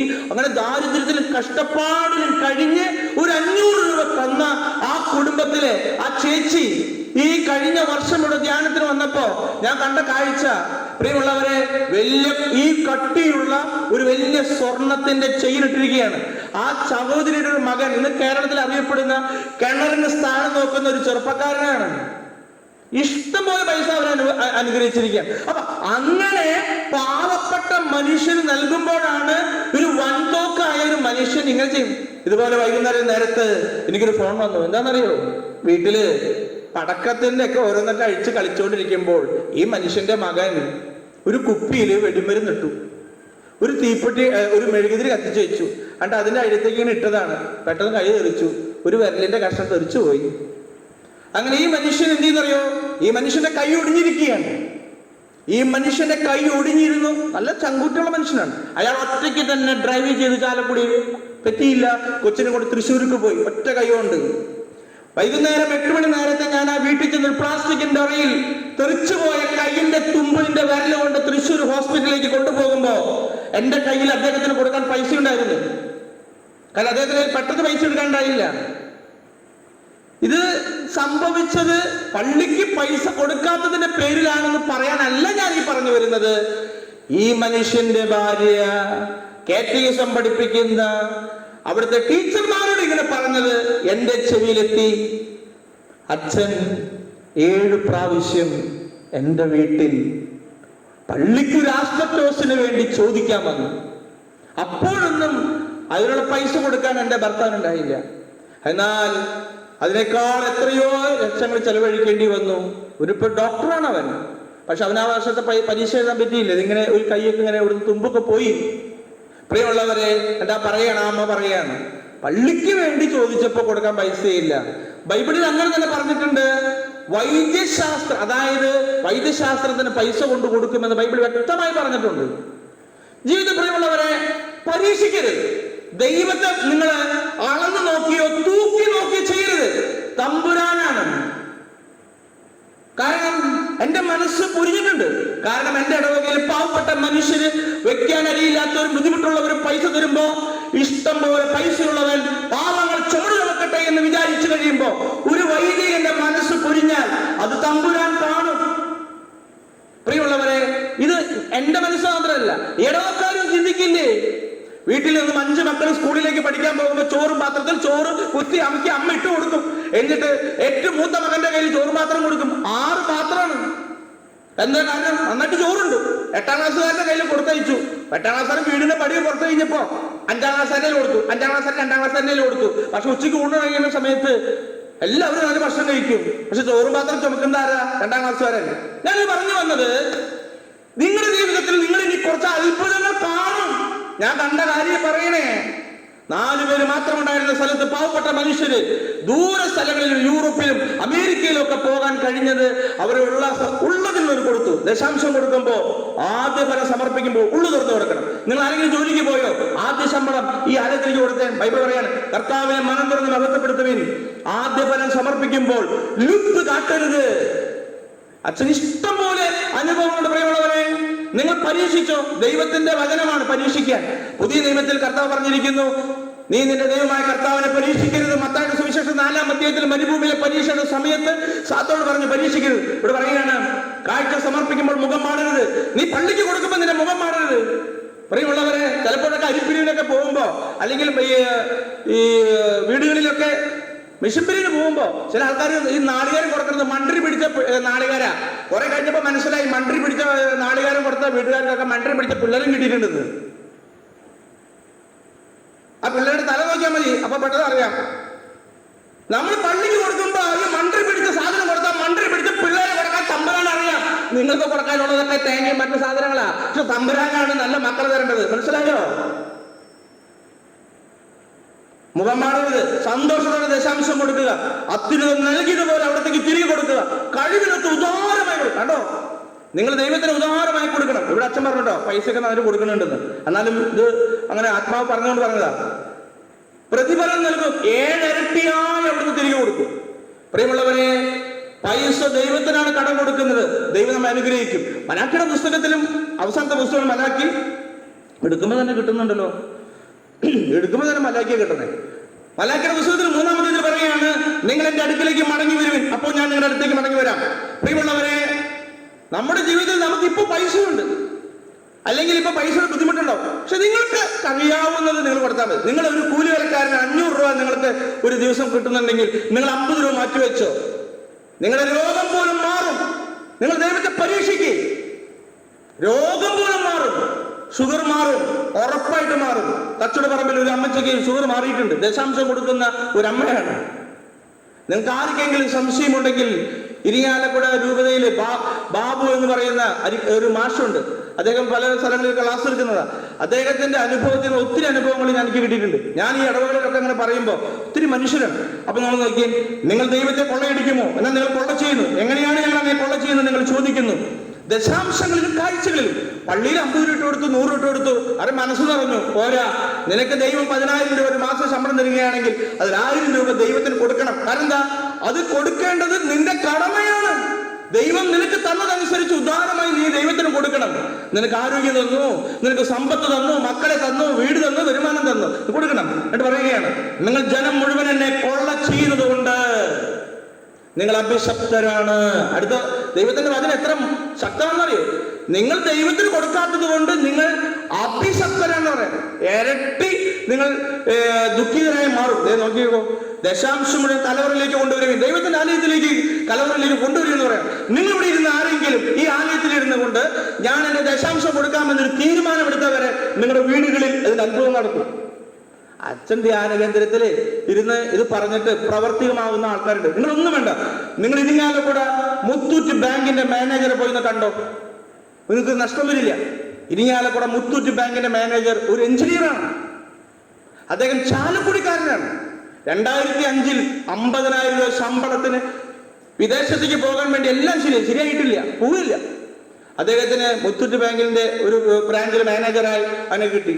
അദ്ദേഹം അന്ന് തന്നിരുന്നത് 600 രൂപയാണ് ഒരു മാസം ദശാംശം. എന്നാൽ അദ്ദേഹം 20,000 രൂപ തച്ചുടപ്പറമ്പ് പള്ളിയിൽ ദശാംശം കൊടുക്കുന്ന മനുഷ്യനായി ആ സമയത്ത് തന്നെ മാറി. നാട്ടിൽ അദ്ദേഹത്തിന് ഗൾഫിൽ കിട്ടുന്നതിന്റെ 4 ഇരട്ടിയും ദശാംശം കൊടുക്കുന്നതിന്റെ ഇരട്ടി. അദ്ദേഹം ഇപ്പോൾ ജീവനോടെ ഉണ്ട്. ഈ ഇരിങ്ങാലക്കുട മുത്തൂറ്റ് ബാങ്കിന്റെ മാനേജറാ. ഞാൻ ഈ പറഞ്ഞത് ശരിയാണോ നേരാണോ എന്നറിയാം. കാശ് കൊടുത്ത് പോയിക്കോ. അദ്ദേഹത്തിന്റെ ജീവിതത്തിൽ പ്രിയമുള്ളവരെ, അദ്ദേഹം എന്നോട് പറഞ്ഞത്, അച്ഛാ എന്നെ ദശാംശം കൊടുക്കുന്നതിന് അനുഗ്രഹിക്കുന്നത് ഞാൻ കണ്ണാലെ കണ്ടിട്ടുള്ളതാണ്. നിങ്ങൾക്ക് ആർക്കും എന്തെങ്കിലും സംശയം ഉണ്ടെങ്കിൽ നിങ്ങൾ എഴുതി വെച്ചോ. ഇന്ന് മുതൽ പഠിക്കുന്ന കുട്ടികളോ ജോലിക്ക് പോകുന്ന കുട്ടികളോ നിങ്ങൾ എഴുതി വെച്ചോ. 7 ഇരട്ടി അനുഗ്രഹിക്കുന്നതാണ്. എന്തുകൊണ്ടാണ്? ഇത് ദൈവം പറഞ്ഞ കൽപ്പനയായതുകൊണ്ടാണ്. എന്നിട്ട് വീണ്ടും പറയുകയാണ്, എന്റെ ആലയത്തിൽ ഭക്ഷണം ഉണ്ടാകട്ടെ, ഞാൻ നിങ്ങൾക്കായി സ്വർഗ കവാടങ്ങൾ തുറന്ന് അനുഗ്രഹിക്കില്ലേ എന്ന് വർഷിക്കും. എൻ്റെ ഒരു സഹോദരൻ ഇവിടെ അടുത്തൊരു കാത്തൂർ എന്ന് പറഞ്ഞ സ്ഥലമുണ്ട്. പഞ്ഞിക്കാരനാണ് ഒരു വീട്ടുപേര്. 10ാം ക്ലാസ് പഠിച്ചു കഴിഞ്ഞപ്പോ അപ്പൻ 1 രൂപ കൊടുത്തു. ഈ കാത്തൂർ എന്ന് പറയുന്ന സ്ഥലത്തിൽ പഞ്ഞിക്കാരൻ എന്ന് പറയുന്ന ഒരു വീട്ടില് അബ്രാഹം എന്ന് പറയുന്ന ഒരു സഹോദരനുണ്ട്. 1 രൂപ അപ്പം കൊടുത്തു. എൻ്റെ ഒരു അകന്ന ബന്ധുവാണ്. 1 രൂപ അപ്പം കൊടുത്തിട്ട് പറഞ്ഞു, മോനെ നീ ബോംബെക്ക് വണ്ടി കയറിക്കൂടാന്ന് പറഞ്ഞു. പഠിപ്പിക്കാൻ കാശില്ല. 1 രൂപ വണ്ടിക്കൂലിക്ക് പൈസ കൊടുത്ത് ചെന്നിട്ട് 1 വർഷം ടെക്നിക്കൽ സ്കൂളിൽ ആ മനുഷ്യൻ പഠിച്ചു. ടെക്നിക്കൽ സ്കൂളിൽ 1 വർഷം പഠിച്ചതിന് ശേഷം അദ്ദേഹം പോയി ദുബായ് ഗവൺമെന്റിന്റെ പെട്രോളിയം കമ്പനിയായ ഇനോക്ക് എന്ന് പറയുന്ന ദുബായ് പെട്രോളിയം കമ്പനിയുടെ മാനേജറാണ്. 65 വയസ്സായി, 15 ലക്ഷം രൂപ ശമ്പളം പറ്റുന്നു. വെറും 10ാം ക്ലാസ്സുകാരൻ. അദ്ദേഹം എന്നോട് പറഞ്ഞു, അച്ഛാ എനിക്ക് 10 രൂപ കിട്ടുമ്പോൾ അതിൽ 1 രൂപ ഞാൻ ദശാംശം കൊടുക്കും. 65 വയസ്സുള്ള ആളെ ഇപ്പോഴും അവർ വിളിക്കുകയാണ്. 1 വർഷം മുമ്പ് അദ്ദേഹം വേണ്ടാന്ന് വെച്ച് വന്നിട്ട് വീണ്ടും അയാളെ വിളിക്കുകയാണ്. ക്വാളിഫിക്കേഷൻ 10ാം ക്ലാസ്സും 1 വർഷം ടെക്നിക്കൽ സ്കൂളും. അദ്ദേഹത്തിന്റെ തസ്തികയിൽ ഇരിക്കുന്നവരുടെ ക്വാളിഫിക്കേഷൻ എന്താണെന്നറിയോ? ഓസ്ട്രേലിയയിൽ നിന്നും പെട്രോളിയത്തിൽ ഡോക്ടറേറ്റ് എടുത്തവരും എംടെക് എടുത്തവരുമാണ് അദ്ദേഹത്തിന്റെ ഒപ്പം ഇരിക്കുന്നത്. പക്ഷെ ഇദ്ദേഹം ഒരു 10ാം ക്ലാസ്സുകാരനാണ്. ചിലരുടെ വയറമള വരച്ചേക്കണേ, നല്ല ഫുഡ് അടിക്കാൻ നല്ല വരയാണ്. കല്യാണത്തിനും മര്യാദക്ക് പോയാൽ നല്ല ഫുഡ് അടിക്കണ കാണാം. അപ്പൊ അവന് ദൈവം വര കൊടുത്താൽ എവിടെയാണ്? ഇവിടെ ഒരു വരവിടെ കിട്ടാൻ വേണ്ടി നമ്മൾ പ്രാർത്ഥിക്കാൻ പറയുള്ളവരെ. ആ മനുഷ്യൻ എന്നോട് പറഞ്ഞ, അച്ഛാ 10 രൂപ കിട്ടുമ്പോൾ 1 രൂപ ഞാൻ ദൈവത്തിന് കൊടുത്തിരുന്നു. ഞാൻ പറയാൻ കാരണം വെച്ചാൽ ദശാംശം കൊടുക്കുന്ന ആ മനുഷ്യൻ അനുഗ്രഹിച്ചതാണ്. കാരണം എന്താ? സ്വർഗം തുറന്ന് അനുഗ്രഹം വർഷിക്കില്ലേ നിങ്ങൾ പരീക്ഷിക്കുവിൻ. ബൈബിൾ പറയാം എന്തൊക്കെയാണ് ഇനി അനുഗ്രഹം. ദശാംശം കൊടുക്കുന്ന അനുഗ്രഹം ശ്രദ്ധിച്ചോ? ദൈവമായ കർത്താവ് അരുളി ചെയ്യുന്നു, ഞാൻ നിങ്ങൾക്ക് വേണ്ടി വെട്ടുകിളികളെ ശാസിക്കും, നമുക്കൊരു ഉപദ്രവം വരുത്തുകയില്ല. ഞാന് കനകമല എന്ന് പറഞ്ഞ ഇടവകയിൽ ഉണ്ടായിരുന്നു. പള്ളിയുടെ പുറകിൽ മലയാണ്. ഞാനൊരു 1.5 വർഷം അടുത്ത് വികാരിയായിരുന്നു. അവിടെ ഒരു പാവപ്പെട്ട ഒരു ചേട്ടനുണ്ട്. ആ ചേട്ടൻ 1100 രൂപ എനിക്ക് കൊണ്ടു തന്നു. അച്ഛാ, എന്റെ കപ്പ പന്നി കുത്താത്തതിന്റെ ദശാംശം. പന്നി കുത്താത്തതിന്റെ ദശാംശവും. അപ്പൊ നമ്മുടെ ക്രിസ്ത്യൻസ് അവിടെയൊക്കെ വീടുകളുണ്ട്, അവർക്കൊക്കെ വേലി കെട്ടി പന്നി വേലി പൊളിച്ച് കപ്പ മാന്ത. ഇയാൾക്ക് വേലിയുമില്ല, കൂലിയുമില്ല, ഒരു മണ്ണാങ്കട്ടയില്ല. ഇയാളുടെ കപ്പ ഈ പന്നി കുത്തില്ല. ഞാൻ 2 പ്രാവശ്യം പന്നി കുത്താത്ത കപ്പയുടെ ദശാംശം വാങ്ങിയ ആളാണ് ഞാൻ. ജോബ് 1:10 ജോബിനെയും അവന്റെ മക്കളെയും സമ്പത്തിനെയും ദൈവം വേലി കെട്ടി സംരക്ഷിക്കുമെന്ന് പറഞ്ഞത് ബൈബിളിലെ വെറുതെ വാദമൊന്നുമല്ല. അത് കനകമലയിൽ വെച്ച് ഞാൻ അറിഞ്ഞ വചനമാണ്, തൊട്ടറിഞ്ഞ വചനമാണ്. എന്നോട് അവിടുത്തെ ക്രിസ്ത്യാനി ചോദിക്കും, എന്താണ് അവന്റെ പറമ്പിൽ അവരൊരു പച്ച വേലിയോ ഷീറ്റോ ഒന്നും മറിച്ചിട്ടില്ല. പക്ഷേ കാട്ടുപന്നി ആ മനുഷ്യന്റെ വിളവ് നശിപ്പിക്കുക. ഇതൊക്കെ അനുഭവമാണ് പ്രിയമുള്ളവരെ. ആണ് കൃത്യം പറഞ്ഞത്. കനകമലയിൽ 1100 രൂപ വെച്ച് 1200 രൂപ വെച്ച് 2 വർഷം എനിക്ക് കിട്ടിയ ദശാംശമാണ്. എനിക്ക് പറയുന്നില്ല, അത് തമ്പുരാനാണ്. അടുത്തത്, നിങ്ങൾക്ക് നിങ്ങളുടെ ഭൂമിയിലെ ഫലങ്ങൾ നശിപ്പിക്കില്ല. അടുത്തതോ, നിങ്ങളുടെ വയലിലെ മുന്തിരിച്ചെടികൾ ഫലശൂന്യമാവില്ല. സൈന്യങ്ങളെ കർത്താവ് അരുളി ചെയ്യുന്നു, അനുഗ്രഹീതർ എന്ന് ജനങ്ങൾ നിങ്ങളെ വിളിക്കും. അപ്പൊ പ്രിയമുള്ളവരെ, നമ്മുടെ ജീവിതത്തിൽ തമ്പുരാന് കൊടുക്കാനുള്ളത് നന്നായി കൊടുക്കുവാൻ നമ്മൾ പരിശ്രമിക്കുക. ഇനി അടുത്തത് മക്കബായക്കാരുടെ പുസ്തകം 2-ാം അധ്യായം 5-ാമത്തെ അധ്യായത്തില് 19-20 വചനം. കർത്താവ് വിശുദ്ധ സ്ഥലത്തിന് വേണ്ടി ജനത്തെ തിരഞ്ഞെടുക്കുകയല്ല, ജനത്തിന് വേണ്ടി സ്ഥലം തിരഞ്ഞെടുക്കുകയാണ് ചെയ്തത്. അതിനാൽ ജനത്തിന്റെ കഷ്ടതകളിലും ഐശ്വര്യത്തിലും ആ സ്ഥലം പങ്കുചേരുന്നു. നിങ്ങൾക്ക് ഒരു പള്ളി ഇവിടെ പണിതതിന് ശേഷം നിങ്ങൾ ഒരുമിച്ച് കൂട്ടുകയല്ല ദൈവം ചെയ്യുന്നത്. നിങ്ങൾക്ക് വേണ്ടി ദൈവം ഒരു സ്ഥലം തയ്യാറാക്കുകയാണ്, അനുഗ്രഹിക്കാൻ. അതാണ് ഈ വചനം പറയണേ. കർത്താവ് വിശുദ്ധ സ്ഥലത്തിന് വേണ്ടി. അപ്പൊ ഈ സ്ഥലം വിശുദ്ധ സ്ഥലമായി മാറി. ഇവിടെ വന്ന് കമ്മിറ്റിക്കാരെ കുറ്റം പറയാനോ അങ്ങനെ ഇങ്ങോട്ട് പാര പണിയാനോ നിന്നാൽ അവന്റെ കുടുംബം കുളം തോണ്ടും. പറയുള്ളവരെ, അതാണ് പ്രശ്നം. ഇത് വിശുദ്ധ സ്ഥലമാ. ചില ആൾക്കാരുണ്ട് പാറ വയ്ക്കാൻ ഭയങ്കര മിടുക്ക്. ഇവിടെ ഇപ്പൊ അങ്ങനെയൊന്നും ഇല്ല. പാറ വയ്ക്കാൻ നല്ല മിടുക്കന്മാരായിട്ടുള്ള ആൾക്കാരുണ്ട്. ഞാനൊരു ഒരിക്കലും ഓർക്കുകയാണേ, ഒരു മോട്ടർ പച്ച, അതിന്റെ ട്യൂബ്, ഈ പൈപ്പ് 2800 രൂപയാണ് ആകെ കൂടി അതിന് ചെലവായിട്ടുള്ളത്. ആട്ടെ, അതിന് കമ്മീഷൻ മേടിച്ചു. കമ്മിറ്റിയിൽ ഒരാൾ വെറുതെ ഇങ്ങനെ പറഞ്ഞു. കുടുംബസമ്മേളനത്തിൽ ചെന്നപ്പോ ഒരു വലിയ പൊക്കമുള്ളൊരു ചേട്ടൻ, 6 അടി ഉയരമുള്ള ചേട്ടൻ. ആ ചേട്ടൻ, അച്ഛാ പള്ളിയിൽ വലിയ തിരുമറി നടന്നു എന്നൊക്കെ പറഞ്ഞു. ഈ കമ്മിറ്റിക്കാർ ചിലവര് അഹങ്കാരമുള്ളവരൊക്കെ ഉണ്ടായാൽ നമുക്കാണ് അതിന് ബുദ്ധിമുട്ട്. കൊമ്പന്റെ മുമ്പിലും കുരുടന്റെ പിമ്പിലും നമുക്ക് നടക്കാൻ പറ്റത്തില്ല. നമുക്കിത് അറിയത്തില്ല. കമ്മിറ്റിയിലൊരു ചേട്ടൻ പാരമണതാണ്. അതെ, ആ മനുഷ്യൻ എന്ത് ചെയ്യുന്നറിയോ, വേറെ മോട്ടർ മേടിക്കുന്ന ഒരാളെ ഏർപ്പെടുത്തി. അയാള് വേറൊരാളോട് അനുവാദം ഇങ്ങനെ ചോദിച്ചില്ല, കൺസെന്റ് ചെയ്തില്ല. അപ്പൊ അയാള് ഒരു വെറുതെ ഇറക്കിയാണ്. അതിൽ വലിയ കമ്മീഷൻ അടിച്ചു. 2800. ഒരു മോട്ടർ മേടിക്കണം, അതിന്റെ പമ്പ് മേടിക്കണം, അതുപോലെ തന്നെ അതിന്റെ ഫുട്ബോൾ മേടിക്കണം, ഇതൊക്കെ മേടിക്കണം. ഇയാൾക്ക് അതിനൊന്നും ആവശ്യമില്ല. പക്ഷെ വെറുതെ ഒരു രസം. പ്രിയമുള്ളവരെ, പിന്നെ നമ്മൾ ഇതിനൊക്കെ ഉത്തരം പറയാൻ നടക്കണം. എന്തോ ഒരു ബുദ്ധിമുട്ടാണെന്നറിയോ. നമ്മളൊരു കാര്യം ശ്രദ്ധിക്കണം, വെറുതെ നിങ്ങൾ പറയരുത്. നമ്മുടെ തമ്പുരാന്റെ ഒരു ആലയത്തിന് വേണ്ടി അധ്വാനിക്കുമ്പോൾ വ്യക്തികൾ തമ്മിൽ ഒരു കൂട്ടായ്മയില്ലെങ്കിൽ ആ കുടുംബത്തിൽ ഒരു വലിയൊരു ഭിന്നതയും അസ്വസ്ഥതയും നടക്കും.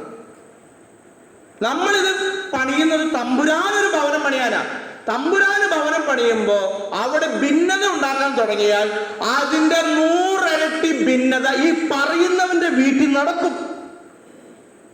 ഞാൻ പുലർച്ചയ്ക്ക് 4 മണിക്ക് ഈ പറയുന്ന ബഹുമാനപ്പെട്ട മനുഷ്യന്റെ വീട്ടിലേക്ക് ചെന്നതാണ് ഭിന്നത മാറ്റാനായിട്ട്. എന്നോട് സംശയം ചോദിച്ചൊരു മനുഷ്യനുണ്ടല്ലോ, ആ മനുഷ്യൻ പാവം അത് മരിച്ചു പോവുകയും ചെയ്തു. ആളോട് ആളെ ഭയങ്കര വിമർശനക്കുള്ള ഒരാളാണ്. ഞാൻ ചേട്ടാ ഇങ്ങോട്ട് വന്നേ, ചേട്ടന്റെ വീട്ടിലൊരു കിണർ മൂടി കിടക്കണ കാണാണ്ടല്ലോ, ഒരു മരം ഇങ്ങനെ കിടക്കണ്ട, എന്താണ് അതിന്റെ പ്രശ്നം? അപ്പൊ അതിലൊരു മരത്തിൽ ഒരാൾ കെട്ടി തൂങ്ങി ചത്ത് ആ കിണറ്റിലേക്ക് കിടന്നതാണ്. അപ്പൊ ഇയാൾക്ക് തോന്നി, ദൈവമേ എന്തോ ഒരു പ്രത്യേകതയുണ്ട്. അടിമാലിക്കാരനാണ് അയാള്. അയാളുടെ വീട്ടിലെ കിണറിൽ ഒരു മാവ് തൂങ്ങിക്കിടക്കുന്നു. ആ തൂങ്ങിക്കിടക്കുന്ന മാവിൽ ഒരാൾ കെട്ടി തൂങ്ങി. ഇത് എനിക്കറിയത്തില്ല, പക്ഷെ ഇയാൾ കാണുമ്പോൾ എനിക്ക് അതാ കാണുന്നത്. ഞാൻ ഇങ്ങനെയുണ്ടല്ലോ എന്ന് വെച്ചു. വെറുതെ ഒരു രസത്തിനെ ഇങ്ങനെ പാര വേണം നടക്കുന്ന ആൾക്കാരുണ്ട്. രണ്ടാമത്, എന്നാൽ ഇന്ന് ആ മനുഷ്യന് ജീവിച്ചിരിപ്പില്ല, ആ മനുഷ്യന്റെ കുടുംബമൊക്കെ കേട്ടാല്. രണ്ടാമത്, അദ്ദേഹത്തിന്റെ ഭാര്യ ടീച്ചറാണ്. ആ ടീച്ചറോട് ഞാൻ പറഞ്ഞു, ചേട്ടന് ഒരു സ്വപ്നം കാണുന്നുണ്ട്, ഒരു കത്തി കൈ പിടിച്ച നിൽക്കണേ, മിക്കത് ഓപ്പറേഷൻ ആയിരിക്കും. എൻ്റെ അച്ഛോ ചതിക്കല്ലേ. മൂന്നാമത്തെ ദിവസം വയറിൽ വേദന, സെന്റ് ജെയിംസ് ചെന്നു, അവിടുന്ന് മടക്കി പാൻക്രിയാസിൽ ക്യാൻസർ വന്ന് പാവപ്പെട്ട മനുഷ്യൻ മരിച്ചുപോയി. പാവം. ചില മനുഷ്യരുണ്ട്, നമ്മൾ എതിര് നിൽക്കാൻ പോകരുത്, ഒന്നിനെതിരെ നിൽക്കാൻ പോകരുത്. നമുക്കൊരു അനുഗ്രഹം വേണമെന്ന്. നമ്മൾ ഈ പണിയുന്ന പള്ളിയിലുള്ളിൽ കയറി പ്രാർത്ഥിക്കാനും അതിൽ കുർബാന അർപ്പിക്കാനും ആ കുർബാന സ്വീകരിക്കാൻ നമുക്കൊരു ഭാഗ്യം വേണം. നിങ്ങൾ ഭിന്നതയോടുകൂടി നടന്നാൽ നിങ്ങൾക്ക് അതിന്റെ അനുഗ്രഹം കിട്ടില്ല. ഞാനീ പറഞ്ഞ ഇത് മനുഷ്യർ അങ്ങോട്ടും ഇങ്ങോട്ടും ഓരോ ഭിന്നത ഉണ്ടാക്കി അവരുടെ വീട്ടിലാണ് ഏറ്റവും വലിയ ഭിന്നത വരുന്നത്. അത് ഞാൻ തന്നെ പോകേണ്ടി വരും. അതാണ് ഞാൻ പറഞ്ഞത്. പള്ളിയുടെ കാര്യങ്ങളിൽ ഏർപ്പെട്ടിരിക്കുന്നവർ പ്രത്യേകം ശ്രദ്ധിക്കണം. ദൈവത്തിനാണ് ആലയം പണിയുന്നത്, പ്രാർത്ഥനാപൂർവമായിരിക്കണം മുന്നോട്ട് പോകേണ്ടത്. എനിക്കൊരാൾ ഇഷ്ടമല്ല, എനിക്ക് അവരിഷ്ടമല്ല, അപ്പൊ ഞാനിവിടെ പരമണിയാൻ തുടങ്ങി കഴിഞ്ഞാൽ അതിനേക്കാളും വലിയ ഭാരം തമ്പുരാൻ ആ കുടുംബത്തെ വയ്ക്കും. അത് വലിയൊരു പ്രശ്നമാണ്. കാരണം എന്താ? ഇത് വിശുദ്ധ സ്ഥലമാണ്. അതാണ് ബൈബിൾ പറയുന്നത്, കർത്താവ് വിശുദ്ധ സ്ഥലത്തിന് വേണ്ടി ജനത്തെ തിരഞ്ഞെടുക്കുകയല്ല, ജനത്തിന് വേണ്ടി സ്ഥലം തിരഞ്ഞെടുക്കുക. നിങ്ങൾക്ക് വേണ്ടി ഒരു കർത്താവ് ഒരു സ്ഥലം തിരഞ്ഞെടുക്കുക. ഈ സ്ഥലത്ത് വന്നാൽ അതിന് അനുഗ്രഹം ഉണ്ടാവും, അഭിഷേകം ഉണ്ടാവും. നിങ്ങളൊന്ന് പ്രാർത്ഥിച്ചു നോക്കിയാൽ അനുഗ്രഹം കാണും. ഒരിക്കൽ ചീട്ട് കളിക്കുകയാണ്. ചീട്ട് കളിച്ചുകൊണ്ടിരിക്കുന്ന സമയത്തെ പൈസയിൽ ഒരു ചെറിയ വ്യത്യാസം വന്നു. അപ്പോ ഒരു ക്രിസ്ത്യാനിയും ഒരു അക്രൈസ്തവനും, അക്രൈസ്തവൻ പറഞ്ഞടാ സത്യം ചെയ്യണമെന്ന് പറഞ്ഞു. എനിക്കൊരു കുഴപ്പമില്ല, ഞാൻ ഏത് സത്യം ചെയ്യാം. അന്ന് പള്ളി പോയി സത്യം ചെയ്യാൻ പറഞ്ഞു. ഈ പള്ളിയിൽ വന്ന് സത്യം ചെയ്ത് വീട്ടിലേക്ക് എത്തനേക്കാളും മുമ്പ് അദ്ദേഹത്തിന്റെ മകന്റെ 5 വിരലും പോയി കഴിഞ്ഞിരുന്നു. പടക്കം പൊട്ടിച്ചതാ, ഗുണ്ട് പൊട്ടിച്ചതാ, കൈ പോയി. സത്യമുള്ള പള്ളിയാണ് എല്ലാ ദേവാലയവും. അക്രൈസ്തവനായ മനുഷ്യൻ നസ്രാണിയായോണ്ട് പറഞ്ഞേ, നീ വേറെ പള്ളിയിൽ പോയി സത്യം ഇടണ്ടേട്ടാ. ഇവിടെ ചീട്ട് കളിക്കുന്നവരാണ്. ഒരു ചെറിയ കയ്യബദ്ധം പറ്റിയതെന്നല്ല, മനഃപൂർവ്വം ചെയ്തതാണ്. പള്ളിയെ വന്ന് സത്യം ചെയ്ത് 1 കിലോമീറ്റർ പോലും ദീർഘമില്ല വീട്ടിലേക്ക് എത്താൻ. വീട്ടിലേക്ക് എത്തനേക്കാളും മുമ്പ് മകനെയും ആസ്പത്രി കൊണ്ടുവേണ്ടി വന്നു. കയ്യിന്റെ 3-4 വിരലുകൾ അങ്ങോട്ട് പോയി കിട്ടി. സത്യമുള്ള സ്ഥലമാണ് പള്ളി. ഞാൻ പലപ്പോഴും പറയാറുണ്ട്, പള്ളി പണിയാൻ സമയത്ത് പറഞ്ഞു, ചാരായം കുടിക്കരുത്, ചാരായം കുടിച്ച് പള്ളിപ്പണിയുടെ മേലെ കയറരുത്. ഇതുപോലെ പള്ളിയുടെ സൈഡിൽ ഹാളാണ്. അവർ തമാശ വിചാരിച്ചു. ഞാൻ അച്ഛനായിട്ട് 2 വർഷമായിട്ടുള്ളേ. പക്ഷെ അവർക്കറിയാം ഞാൻ പറഞ്ഞത് തന്നെയാണ്. ഞാൻ പറഞ്ഞത് തന്നെയാണ് അവർക്കറിയാം. ഞാനൊരു മനുഷ്യനോട് പറഞ്ഞു, ചേട്ടാ പള്ളിയിലേക്ക് വരേണ്ട സമയമായല്ലോ. അദ്ദേഹം വളരെ അനുസരണ മനുഷ്യനായിരുന്നു. പിറ്റേ ആഴ്ച അയാൾ മരിച്ചു. അപ്പൊ അവർക്ക് നല്ല അറിയാം, അതിനെ കുറിച്ച് അറിയാം. ഞാൻ 2 കൈ ജംഗ്ഷനിൽ എന്ന് പറഞ്ഞു, ചേട്ടാ പള്ളിക്ക് വരേണ്ട സമയമായിരുന്നു. ഞാൻ ഉദ്ദേശിച്ചത് അദ്ദേഹം കുർബാനയ്ക്ക് വരാൻ ഉദ്ദേശിച്ചത്. പക്ഷെ ഇത്തിരി സ്ട്രോങ് ആയിപ്പോയി. ശവസംസ്കാരം നടത്തേണ്ടി വന്നു മെയ് 1-ാം തീയതി. അവിടെ ചെന്നപ്പോഴാണ് ഹിന്ദുക്കൾ പറഞ്ഞു, അച്ഛൻ കഴിഞ്ഞ ആഴ്ച പറഞ്ഞുള്ള ചേട്ടനോട് പള്ളിക്ക് വരേണ്ട സമയമായിരുന്നു. പ്രിയമുള്ളവരെ, പള്ളി സത്യമുള്ള സ്ഥലമാണ്. ഈ സത്യമുള്ള സ്ഥലത്ത് അസത്യത്തോടുകൂടി, വഞ്ചനയോടുകൂടി, ചതിയോടുകൂടി, ഭിന്നതയോടുകൂടി, മനസാക്ഷിയില്ലാതെ ഇവിടേക്ക് വന്നാൽ അവന്റെ കുടുംബത്ത് വലിയ അസ്വസ്ഥത ഉണ്ടാവും. പ്രിയമുള്ളവരെ, അത് ഭയങ്കര സത്യം. കാരണം എന്തുകൊണ്ടാ? അത് അച്ഛനെ വേദനിപ്പിച്ചിട്ടല്ല. ഇത് സത്യമുള്ള സ്ഥലമാണ് ദേവാലയം. ദൈവത്തിന് ബലിയർപ്പിക്കുന്ന സ്ഥലമാണ്. അതുകൊണ്ടാണ് വിശുദ്ധമായത്. അതുകൊണ്ടാണ് വചനം പറഞ്ഞേ, കർത്താവ് വിശുദ്ധ സ്ഥലത്തിന് വേണ്ടി ജനത്തെ ഒരുക്കുന്നു. നിങ്ങളുടെ കഷ്ടതകളിൽ നിങ്ങൾ കഷ്ടപ്പാട് വന്ന് നോക്കിയാൽ, നിങ്ങൾക്ക് വേദന വന്ന് നോക്കിയാൽ, നിങ്ങൾ ധൈര്യമായിട്ട് പള്ളിയിൽ വന്ന് പ്രാർത്ഥിച്ചു നോക്കിയാൽ ദൈവം നിങ്ങളുടെ പ്രാർത്ഥന കേൾക്കും. ഒരിക്കല് അച്ഛൻ്റെ ഇടവകയിൽ ഒരു വീട്ടിൽ 2 പേര് പെട്ടെന്ന് മരിച്ചു. 2 മാസത്തിനുള്ളിൽ 2 ചെറുപ്പക്കാർ പെട്ടെന്ന് മരിച്ചു. ഒരു രോഗവുമില്ല, പെട്ടെന്ന് ഹാർട്ട് അറ്റാക്കായിട്ട് മരിച്ചു. ചെറുപ്പക്കാര് 2 മാസത്തിനുള്ളിൽ വീട്ടിലെ 2 ചെറുപ്പക്കാർ മരിക്കുക. ആ നാട് മുഴുവൻ അസ്വസ്ഥമായി. അങ്ങനെ ഞാൻ ആ വീട്ടിലൊക്കെ ചെന്നപ്പോ പ്രാർത്ഥിച്ചു. അങ്ങനെയൊക്കെ ഇതിനിടയിൽ അവിടെ ഒരു മൂത്ത മകൻ വലിയ ജോലിക്കാരനാണ്, ഹാർട്ടിന് വലിയ പ്രശ്നമായി ഐസിയുലാണ്. ഞാൻ പറഞ്ഞു ധൈര്യമായിട്ട് പള്ളി വരാൻ പറഞ്ഞു. അപ്പൊ അവർ പേടിച്ചിരിക്കണം. കാരണം 2 ചെറുപ്പക്കാർ, 45, 48 വയസ്സായിട്ടുള്ള 2 ചെറുപ്പക്കാരും മരിക്കുക. 48 പോലും ആയിട്ട് 45, 40 വയസ്സ് 2 ചെറുപ്പക്കാർ മരിച്ചിരിക്കുകയാണ്. ചേട്ടനും അനിയനും 2 മാസത്തിനുള്ളിൽ വീട്ടില്. ഹാർട്ട് അറ്റാക്ക് ഒന്ന് മരിച്ചു. അത് രണ്ടാമത്തിനോട് ഞാൻ പറഞ്ഞിരുന്നു, മരണം കള്ളനെ പോലെ വരും കേട്ടോ. പിറ്റത്തെ ശനിയാഴ്ച അവൻ മരിച്ചു. എനിക്ക് അങ്ങനെ പറയാൻ തോന്നി. അവരോട് കുമ്പസാരിക്കാൻ പറഞ്ഞിട്ട് കുമ്പസാരിച്ചില്ല. അപ്പൊ ഞാൻ പറഞ്ഞിടാ മരണം കള്ളനെ പോലെ വരും എന്ന് പറഞ്ഞു. പക്ഷെ നമുക്കറിയില്ലായിരുന്നു ആ ചെക്കന് പിറ്റത്തെ ആഴ്ച മരിച്ചു. അപ്പൊ ഈ രണ്ടുപേരും മരിച്ചു കഴിഞ്ഞിട്ട് അവരുടെ വീണ്ടും ഒരു പ്രയാസം, ഹാർട്ടിന് ഭയങ്കര പ്രശ്നം. ഞാൻ പറഞ്ഞു നിങ്ങളൊന്നും പേടിക്കണ്ട. അപ്പൊ ആൾക്കാർ പറഞ്ഞു രണ്ടാമത്തെ ശവം വെച്ചപ്പോ മഞ്ചയിൽ ഭയങ്കര ഗ്യാപ്പ് ഉണ്ടായിരുന്നു, അപ്പൊ മൂന്നാമതും അവിടെ വരെ നടക്കുന്നു. ഇങ്ങനെയൊക്കെ ആൾക്കാരൊക്കെ പറഞ്ഞ് പേടിച്ചിരിക്കുക. ഞാൻ പറഞ്ഞു നിങ്ങളൊന്നും പേടിക്കണ്ട, പള്ളിയിൽ വരാൻ പറഞ്ഞു. പള്ളിയിൽ വന്ന് അലിക്കാലുമ പിടിക്കും. ഞാൻ പറഞ്ഞു പിടിച്ചിട്ട് പോയി പ്രാർത്ഥിച്ചോ, ദൈവം നിങ്ങളെ പ്രാർത്ഥന കേൾക്കും. പ്രിയമുള്ളവരെ, ആ മനുഷ്യൻ ഒരു അപകടം കൂടാതെ ജീവിച്ചു. നാട്ടിലേക്ക് വന്ന് കുറെ വർഷങ്ങളോളം ജീവിച്ചു. നിങ്ങൾ ദേവാലയത്തിൽ വന്ന് പ്രാർത്ഥിച്ചോ, ഇത് സത്യമുള്ള ഒരു ആൾക്കാരെയാണ്. ഇവിടെ മുറിയപ്പെടുന്നത് കർത്താവിന്റെ ശരീരമാണ്. നിങ്ങൾ പ്രാർത്ഥിച്ചോ, നിങ്ങളുടെ കണ്ണുനീര് വീണാൽ, നിങ്ങൾ കണ്ണുനീര് കൊണ്ട് പ്രാർത്ഥിച്ചാൽ, സങ്കീർത്തനം 55:8, നിന്റെ അലച്ചിലുകൾ അവിടെ നെണ്ണിയിട്ടുണ്ട്, നിന്റെ കണ്ണീർ കണങ്ങൾ കുപ്പിൽ ശേഖരിച്ചിട്ടുണ്ട്. നിങ്ങൾ മനസ്സ് തുറന്നുകൊണ്ട് ഈ അൾത്താരയിൽ അച്ഛനെ പറഞ്ഞതിന് വെളിച്ചത്തിൽ നിങ്ങൾ വിശ്വസിച്ച് പ്രാർത്ഥിച്ചോ, ദൈവം അതിനേക്കാളും അപ്പുറത്ത് വിശ്വാസമുള്ളവനാ. നിങ്ങൾ മനുഷ്യന്റെ അടുത്തേക്ക് പോകണ്ട, നിങ്ങൾ തമ്പുരാന്റെ അടുത്തേക്ക് വന്നേ. ദൈവത്തിന്റെ അടുത്തേക്ക് ചെന്നാൽ ദൈവം നിങ്ങളുടെ അടുത്തേക്ക് വരും, നിങ്ങൾ അനുഗ്രഹിക്കും. നിങ്ങൾ മനസ്സുകൊണ്ടെന്ന് ആഗ്രഹിച്ചത് വന്ന് പ്രാർത്ഥിച്ചു നോക്കുകയും ദൈവം നിങ്ങളെ അഭിഷേകം ചെയ്യും. അതോട് പറയാം, അതിനാൽ ജനത്തിന്റെ കഷ്ടതയിലും ഐശ്വര്യത്തിലും ആ സ്ഥലം പങ്കുചേരുന്നു. പ്രിയമുള്ളവരെ, എന്റെ ജീവിതത്തിലെ കഷ്ടതകളിൽ, എന്റെ ജീവിതത്തിലെ പ്രശ്നങ്ങളിൽ എന്റെ ദൈവം ഇടപെടും. പക്ഷേ കള്ളത്തരം വരരുത്. മനസാക്ഷി നമ്മുടെ ദൈവം നോക്കുന്നവനാണ്. നമ്മുടെ ജീവിതത്തിൽ തമ്പുരാന്റെ മുമ്പിൽ വന്ന് ഈ കാര്യങ്ങൾ പറയുമ്പോൾ ദൈവം അവിടെ ഇടപെടും. ദിനവൃത്താന്തത്തിന്റെ പുസ്തകത്തില് ഇപ്രകാരം പറയുകയാണ്, 6-ാം അധ്യായത്തില്, ഈ ആലയത്തിലേക്ക് തിരിഞ്ഞ് അങ്ങയോട് പ്രാർത്ഥിക്കുമ്പോൾ ഞങ്ങളുടെ പ്രാർത്ഥനകളും അപേക്ഷകളും അങ്ങയുടെ വാസസ്ഥലത്ത് സ്വർഗത്തിൽ നിന്ന് കേൾക്കുകയും ഞങ്ങളോട് ക്ഷമിക്കുകയും ചെയ്യണമേ. നിങ്ങൾ നിങ്ങളുടെ വീട്ടിലിരുന്ന് പള്ളിയിലേക്ക് നോക്കി പ്രാർത്ഥിച്ചാൽ മതി. ഈ വചനത്തിന്റെ അഭിഷേകത്താൽ നിങ്ങളുടെ ദൈവം, നമ്മുടെ ദൈവം ആ ഭവനത്തെ അനുഗ്രഹിക്കും. പറയുള്ളവരെ, നിങ്ങൾ അനുഗ്രഹം കാണും. നിങ്ങൾ നോക്കിക്കോ. പള്ളിയോട് അടുത്ത് നിന്ന് സ്നേഹിക്കുന്ന എല്ലാ മക്കളെയും ദൈവം അനുഗ്രഹിക്കുന്നതായി കാണും. ദൈവം നമ്മുടെ ഓരോ കൊച്ചു പ്രവൃത്തികൾ പോലും ഏറ്റവും വിലയോടുകൂടി കാണുന്നവനാണ്. ഇവിടെ പറയുകയാണ്, ഇസ്രായേലിന്റെ ദൈവമായ കർത്താവിന്റെ നാമത്തിൽ ഒരു ആലയം പണിക എന്റെ പിതാവായ ദാവീദിന്റെ ഹൃദയ അഭിലാഷമായത്. നിങ്ങളുടെ വീടുകളിൽ നിങ്ങളുടെ മാതാപിതാക്കളുടെ വലിയൊരു അഭിലാഷമാണ്. അവർ ചിലപ്പോൾ മരിച്ചു പോയിട്ടുണ്ടാക്കാം, ഒരു നല്ല പള്ളി പണിയണമെന്നൊക്കെ. അത് നിങ്ങളുടെ മക്കളായി നിങ്ങൾക്കാണ് അതിന് ഭാഗ്യം കിട്ടിയത്. നിങ്ങളുടെ മാതാപിതാക്കളുടെ ആഗ്രഹമാണ്, നിങ്ങൾ നിറവേറ്റണം. നല്ലൊരു വീട് പണിയാൻ നിങ്ങളുടെ മാതാപിതാക്കൾ ആഗ്രഹിച്ചിട്ടുണ്ടാവും. ഇപ്പൊ നിങ്ങൾക്ക് നല്ല ഇത് കിട്ടി, ഇപ്പൊ നിങ്ങൾ നല്ല വീട് പണിതു, അത് മാതാപിതാക്കളുടെ ആഗ്രഹമാണ്. ചിലപ്പോൾ കാണാൻ ഭാഗ്യം ഉണ്ടായിട്ടുണ്ടാവും, ചിലപ്പോൾ ഭാഗ്യം ഉണ്ടായിട്ടുണ്ടാവില്ല. എന്നാൽ ഒരു പള്ളി പണിയുക എന്നുള്ളത് ആയുസ്സിൽ നടക്കുന്ന ഒരു വലിയ അപൂർവ ഭാഗ്യമാണ്. പ്രിയമുള്ളവരെ, വീടൊക്കെ വേണേൽ പണിയാം, പള്ളി അങ്ങനെയല്ല. അപ്പൊ ഈ പണിയുന്ന പള്ളിയിലേക്ക് തിരിഞ്ഞു നോക്കി പ്രാർത്ഥിച്ചാൽ നമ്മുടെ കുടുംബം അനുഗ്രഹിക്കപ്പെടും. അനുഗ്രഹം എന്ന് പറഞ്ഞാൽ അനുഗ്രഹമാണ്. അത് പറഞ്ഞത് ആലയത്തിൽ ഒന്ന് പ്രാർത്ഥിച്ചാൽ അവിടുത്തെ വാസസ്ഥലമായ സ്വർഗത്തിൽ നിന്ന് കേട്ട് അവന്റെ അപേക്ഷകൾ സാധിച്ചു കൊടുക്കണമേ എന്ന് ഈ പറയുന്ന സോളമൻ പ്രാർത്ഥിക്കുകയാണ്. സോളമന്റെ പ്രാർത്ഥന അനുസരിച്ച് അവിടെ അനുഗ്രഹിക്കുന്നു. എന്തിന്?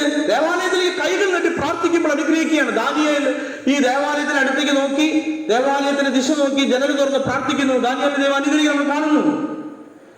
7-ാമത്തെ അധ്യായത്തിൽ, ദിനവൃത്താന്തത്തിൽ 2-ാം പുസ്തകം 7-ാം അധ്യായത്തിൽ പറയുകയാണ്, കർത്താവിന്റെ മഹത്വം ദേവാലയത്തിൽ നിറഞ്ഞു നിന്നു. കർത്താവിന്റെ തേജസ് ദേവാലയത്തിൽ നിറഞ്ഞു നിന്നതിനാൽ പുരോഹിതന്മാർക്ക് അവിടെ പ്രവേശിക്കാൻ കഴിഞ്ഞില്ല. അഗ്നി താഴേക്ക് വരുന്നതും ആലയത്തിൽ കർത്താവിന്റെ മഹത്വം നിറയുന്നത് കണ്ട്. ഞാന് ഈ പള്ളി പണിയുമ്പോൾ പറഞ്ഞിരുന്നു, ഇതൊരു സത്യത്തിന്റെ പള്ളിയാണ്, കള്ളത്തരത്തിന്റെ പള്ളിയല്ല. അതുകൊണ്ട് നിങ്ങൾ ഈ ആലയത്തിൽ ഒന്ന് പ്രാർത്ഥിച്ചാൽ നിങ്ങൾ അനുഗ്രഹിക്കും. നിങ്ങളെന്ന് വിചാരിച്ച് 21 ലക്ഷം കഴിഞ്ഞ ബാക്കി 60 ലക്ഷം, 60 അല്ല 70 ചില്ലാനും ലക്ഷം, 5-6 കോടി രൂപ വീട്ടിൽ പോയി തിരിച്ചതല്ല. ആളുകൾ പ്രാർത്ഥിക്കാൻ പള്ളിയിൽ വരുന്നു, അവർക്ക് അനുഗ്രഹം കിട്ടുന്നു. ഞാനിത് മനസ്സിലാക്കിയ മനുഷ്യനാണ്. 80 രൂപയാണ് ഒരു മനുഷ്യന്റെ കൂലി. അന്ന് 180 രൂപയാണ് ഒരു വാർക്കപ്പണിക്കാരന്റെ കൂലി. 2002 ഒരു വീട്ടിലും അച്ഛൻ പിരിക്കാൻ പോയിട്ടില്ല. അത്രയും കോടി രൂപ അവിടെ വരാൻ കാരണം എന്തുകൊണ്ടാ? ദേവാലയം അനുഗ്രഹമാണെന്ന് കണ്ട് അവിടെ പ്രാർത്ഥന പറയും. മക്കളില്ലാത്ത എത്ര പേര് വന്ന് പ്രാർത്ഥിച്ചു, മക്കളുണ്ടായി. ഞാനിപ്പോഴും ഓർക്കുകയാണ്, അത് കണക്ക് പറയുന്നത് ശരിയല്ല. ഞാൻ അവിടെ ഇരുന്ന അവസരത്തിൽ 279 മക്കളില്ലാത്ത ദമ്പതികൾ പ്രാർത്ഥിക്കാൻ അവിടെ വന്നിട്ടുണ്ട്. ആ 4 വർഷത്തിൽ മാത്രമാണ് ഈ പറയുന്നത്. ഒന്ന് പ്രാർത്ഥിക്കുന്നു, മക്കളുണ്ടാകുന്നു, ജോലിക്ക് പ്രാർത്ഥിക്കുന്നു, ജോലി കിട്ടുന്നു, ആദ്യത്തെ ശമ്പളം കിട്ടും. അങ്ങനെയാണ് അനുഗ്രഹം കിട്ടിയത്. ആദ്യം ഞാൻ വിചാരിച്ചു പള്ളിയിലിരുന്ന അനുഗ്രഹം കിട്ടുമെന്ന്. ഞാൻ പള്ളിയിലിരിക്കാൻ തുടങ്ങി, ദൈവത്തിനടുത്തിരിക്കാൻ തുടങ്ങി, ഇടവക്കാർ പ്രാർത്ഥിക്കാൻ തുടങ്ങി, ഇടവക്കാർ അവർ കിട്ടുന്ന ആദ്യ ഫലമൊക്കെ തരാൻ തുടങ്ങി. പ്രിയമുള്ളവരെ, നമ്മുടെ ദൈവത്തിന് ഇഷ്ടം പോലെ വഴികളുണ്ട് നമ്മെ അനുഗ്രഹിക്കുവാൻ. ഞാനത് കണ്ട മനുഷ്യനാ, അതുകൊണ്ടാണ് ഞാൻ പറയണേ. ഞാനൊരു കൊച്ചു ഡയറി വെച്ചു, ഓരോരുത്തരുടെ പേരിങ്ങനെ വെച്ച് വെച്ചപ്പോ ഇപ്പൊ ഈ ക്രിസ്മസ് ഒക്കെ വരുമ്പോ ഞാൻ ഓർക്കും. പ്രിയമുള്ളവരെ, അമേരിക്കയിൽ ഒരു കുടുംബമുണ്ട്, അവർ തൃശ്ശൂർ മൊയിലനാണ്. ഞാൻ എവിടെയോ ധ്യാനത്തിന് പോയപ്പോൾ പരിചയപ്പെട്ടതാണ് തോമസ് ഏട്ടൻ. അദ്ദേഹം സ്റ്റീൽ കമ്പനിയിൽ വലിയൊരു ഉദ്യോഗസ്ഥനായിരുന്നു. ഭാര്യ നല്ലൊരു വലിയ ടീച്ചറൊക്കെയാണ്. അപ്പൊ അദ്ദേഹം പറഞ്ഞു, എൻ്റെ മകന് മക്കളില്ല, അമേരിക്കയിലാണ്, ഭാര്യ ഒരു ഡോക്ടറാണ്. 25-ാം തീയതി ക്രിസ്മസിൻ്റെ അന്ന് വീട്ടിൽ വന്ന് ചോറൊക്കെ കൊണ്ട് കിടന്ന് കുറച്ച് കഴിഞ്ഞപ്പോൾ എനിക്ക് തോന്നി പള്ളി പോകണം, പള്ളിയിൽ പോയി കിടക്കണം. എന്നാൽ ക്രിസ്മസിന് ഈസ്റ്ററിനാണ് നമ്മൾ പള്ളിയിൽ വീട്ടിൽ വന്ന് കിടക്കുക. അപ്പൊ ഞങ്ങൾക്ക് എന്താണ് ഈ പള്ളിയിൽ പോയി കിടക്കണേ? രാവിലെ കുർബാനയില്ല. എന്നാലും ഞാൻ ഈ ക്രിസ്മസിനന്ന് വൈകുന്നേരം പള്ളി വന്ന് കിടന്നു. തിരിഞ്ഞും മറിഞ്ഞും കിടക്കാം, ഉറക്കം വരുന്നില്ല. 12 മണി കഴിഞ്ഞപ്പോൾ എനിക്കൊരു ഫോൺ അമേരിക്കയിൽ നിന്ന്. അച്ഛാ, ഈ ചെറുപ്പക്കാരൻ, ഈ തോമസ് ഏട്ടൻ്റെ മകൻ ഞാൻ വിളിച്ചിട്ട് പറയണം, അച്ഛാ പോസിറ്റീവായിട്ടുണ്ട്, 8 വർഷങ്ങൾക്ക് ശേഷം ഒരു ഡോക്ടറിന് കൊച്ചാവുകയാണ്. എന്നാൽ ഈ തോമസ് ഏട്ടൻ എന്നോട് എന്തൊരു പറഞ്ഞെന്നറിയോ? മകൻ സന്തോഷ് അവൻ നാട്ടിലേക്ക് വരികയാണ് അച്ഛാ. ഒരു ഫംഗ്ഷന് പോകുമ്പോൾ ആൾക്കാർ ചോദിക്കും, കൊച്ചങ്ങളില്ലേ? അപ്പൊ അവർക്ക് ആകെ വിഷമം, അവർ നാട്ടിലേക്ക് വരികയാണ്. ഞാൻ പറഞ്ഞു, അവർ നാട്ടിലേക്ക് ഒന്നും വരണ്ട, നമുക്ക് പ്രാർത്ഥിക്കാം. പ്രിയമുള്ളവരെ, നിങ്ങൾ ഈ ദേവാലയ നിർമ്മാണ സമയത്ത് നിങ്ങൾ പ്രാർത്ഥിച്ചോ, സമൃദ്ധമായിട്ട് അനുഗ്രഹം കിട്ടും. ഒരു ദിവസം 4 പേരിങ്ങനെ പ്രാർത്ഥിക്കാൻ വരുമായിരുന്നു. അപ്പൊ നിങ്ങൾ പ്രാർത്ഥിച്ചോ, അനുഗ്രഹമാണ്. നീ ദേവാലയത്തിലേക്ക് നോക്കി പ്രാർത്ഥിച്ചോ. നിങ്ങൾ ദേവാലയത്തിലേക്ക് ഒരു നേർച്ച നേർന്നു, അതാണ് നമ്മൾ ആദ്യം കിട്ടിയ വചനം. ദേവാലയത്തിലേക്ക് നേർച്ച നേരുക കിട്ടും. വീണ്ടും പറയുകയാണ്, ഇവിടെ നിന്ന് വരുന്ന പ്രാർത്ഥനകൾക്ക് നേരെ എൻ്റെ കണ്ണും കാതും ജാഗരൂകമായിരിക്കും. അപ്പൊ നിങ്ങൾ ഇവിടെ വന്ന് പ്രാർത്ഥിച്ചേ. നിങ്ങൾ സമ്പത്തിന് വേണ്ടിയല്ല പ്രാർത്ഥിക്കേണ്ടത്. നിങ്ങളുടെ മക്കളെ ഏറ്റവും നല്ല മക്കളെ വളരണം. ദൈവമേ, ഒരു പ്രശ്നമില്ലാതെ ജീവിക്കണം, മക്കളൊക്കെ നല്ല മക്കളായിട്ട് വളരണം, അതിനുവേണ്ടി പ്രാർത്ഥിച്ചാൽ മതി. ദൈവം ആയുസ്സിന് വേണ്ടി പ്രാർത്ഥിക്കണം. ഞാൻ നേരത്തെ പറഞ്ഞില്ല, ഒരു വീട്ടിൽ 2 പേര് മരിച്ചു എന്ന്. അത് 2002 ഒക്ടോബർ 2-ാം തീയതി ഗാന്ധി ജയന്തിയുടെ അന്ന് മരിക്കണേ. എനിക്കൊക്കെ നല്ല ഓർമ്മയുള്ള ഒരാളാണ്.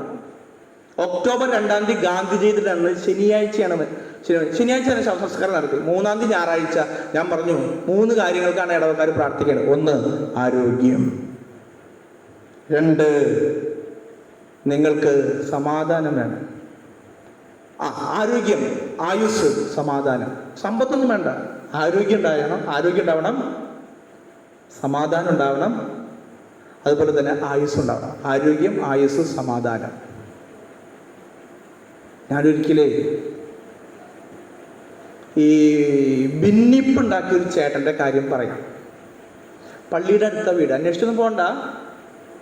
അതെ, ഞാനൊക്കെ ഒരു കയ്യകലം മാറി നിൽക്കുള്ളൂ, ആവശ്യം ഈ പള്ളിയിൽ പോകുള്ളൂ എന്ന് പറഞ്ഞതാണ്. വലിയ വമ്പ അടിച്ച ചേട്ടനാ, 6 അടി ഉയരുണ്ട് ഈ ചേട്ടന്. അപ്പൊ ചെറിയൊരു ഇഷ്യൂ ഒക്കെ വന്നപ്പോൾ ആളിങ്ങനെ, എന്നാൽ ഈ മനുഷ്യന് ഇഷ്ടംപോലെ പള്ളികൾക്ക് വേണ്ടിയിട്ട് ഇഷ്ടംപോലെ അധ്വാനിച്ചൊരു മനുഷ്യനെ ഓർക്കണം. പള്ളികൾക്ക് വേണ്ടി പ്രത്യേകം പണി നടത്തുന്ന ഒരു ചേട്ടനാണ്. പക്ഷെ ഈ മനുഷ്യൻ പറയാണ് വേറെ ആളോട്, എടാ ഞാൻ ആവശ്യത്തിന് പള്ളിയിലേക്ക് പോകുള്ളൂ. അങ്ങനെ പള്ളിയുടെ ഈ വഴിയുടെ തൊട്ടടുത്ത് വലിയ വീട് വെറുതാക്കണം ആ മനുഷ്യനാ. ഞാൻ ആദ്യമായിട്ടാണ് ഒരു രോഗം കേൾക്കണേ. പള്ളിയുടെ തൊട്ടടുത്ത് തന്നെ ഒരു വലിയ 2 നില വീട് ആ മനുഷ്യൻ പണിത് താമസിച്ച് 2 വർഷം പോലും എത്തിയില്ല. ആൾക്ക് കട്ടുമെന്ന് എഴുന്നേൽക്കാൻ പറ്റണില്ല, ഭയങ്കര വേദന, മസില് ബലക്ഷയം. അപ്പോഴാണ് എനിക്ക് മനസ്സിലാവണത് ഈ മസിൽ ഇത്രയ്ക്ക് ഇമ്പോർട്ടൻ്റ് ആണെന്ന്. അതിശയം വിചാരിക്കുന്നത്. എനിക്കൊക്കെ വളരെ അടുത്ത സുഹൃത്താണ്. ഞാനൊക്കെ പോയതിന് ശേഷമാണ് എന്തൊരു പ്രശ്നത്തിന്റെ പേരിൽ അവിടെ ആകെ പ്രശ്നമായി. അങ്ങനെ എന്തിനാണ് പള്ളി പോണ, അതൊക്കെ ആവശ്യത്തിന് പോയാൽ മതി എന്നൊക്കെ പറഞ്ഞ മനുഷ്യന് ഈ റോഡ് ഒന്ന് ക്രോസ് ചെയ്ത പള്ളിയിലേക്ക് കടക്കാം, പക്ഷെ കട്ടുമെന്ന് എഴുന്നേൽക്കാൻ പറ്റില്ല. ചെറുപ്പമാണ്. ആ മനുഷ്യൻ മരിക്കുകയും ചെയ്തു. ഞാനിവിടെ ഉണ്ടായില്ല. ഞാൻ ഇവിടെ വന്ന് പിന്നെ 7-നോ ഇതിനൊക്കെ പോയി കുർബാനയില്ലേ. ആ വീട് ഞാനൊക്കെ പോയി വെഞ്ചരിച്ചതാ. എന്തൊരു നല്ല വീടാണെന്നറിയോ. സ്വന്തം വീട് പണിയുമ്പോൾ നന്നായിട്ട് പണിയില്ലേ. എന്നിട്ട് വേറൊരു ആളാണ് അപ്പോൾ അവിടെ താമസിക്കുന്നത്. പള്ളിയിലേക്ക് വരാൻ പറ്റില്ല, അവർ വേറെ വിശ്വാസമാണ്. പ്രിയമുള്ളവരെ, നമ്മൾ പറയുന്ന വാക്കൊന്ന് സൂക്ഷിക്കുന്നത് നല്ലതാണ്. എന്നോട് പറഞ്ഞ ആരാന്നറിയോ? എന്നോടല്ലത് പറഞ്ഞ ആ ഇടവകയിലെ വേറൊരു ചെറുപ്പക്കാരനോട് പറഞ്ഞ വാക്കാണ്. അതുകൊണ്ട് പള്ളിയുമായി ബന്ധപ്പെട്ട് നിങ്ങൾ പറയുന്ന വാക്കുകൾ ദൈവം കൂടി കേൾക്കുന്നുണ്ടെന്ന് ഓർക്കണം. ജോസെ, ഇന്നലെ ഒരു ചെറുപ്പക്കാരൻ നമ്മൾ റെക്കോർഡ് ചെയ്യുന്ന സമയത്ത് വന്ന് നീ ഓർക്കണുണ്ടോ? എൻ്റെ കൂട്ടുകാരനാണ്.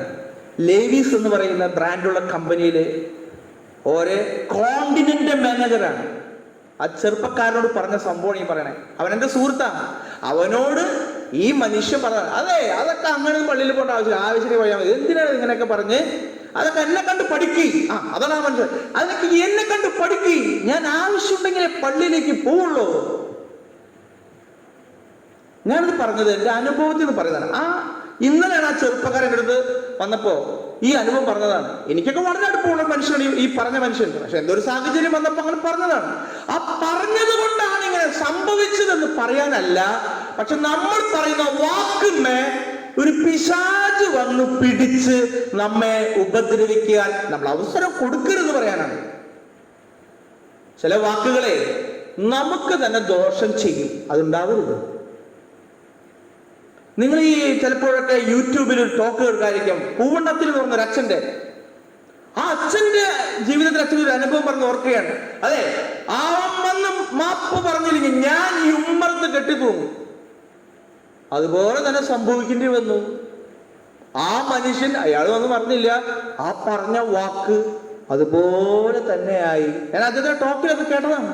അപ്പൊ ചില അഭിഷേകമില്ലാത്ത വാക്കുകൾ നമ്മൾ പറയരുത്. പള്ളിയെ കുറിച്ചോ പട്ടക്കാരനെ കുറിച്ചോ അഭിഷേകമില്ലാത്ത വാക്കുകൾ പറയരുത്, പറയരുത്, പറയരുത്. നമ്മൾ തമാശയ്ക്ക് തോന്നും. നിങ്ങൾ ആരെങ്കിലും ക്രൈസ്റ്റ് കോളേജിൽ പഠിക്കുന്നവരുണ്ടെങ്കിൽ ലിൻഡോ എന്ന് പറയുന്ന ഒരു അധ്യാപകനുണ്ട്. ലിൻഡോ നമ്മുടെ രൂപത്തിൽ ഒരു അച്ഛന്റെ ചേട്ടനാണ് ഈ ലിൻഡോ ആലപ്പാട്ട്. ഈ പള്ളി പരിസരമൊക്കെ വിശുദ്ധമാണെന്ന് ഞാൻ ആദ്യമേ തന്നെ പറഞ്ഞു.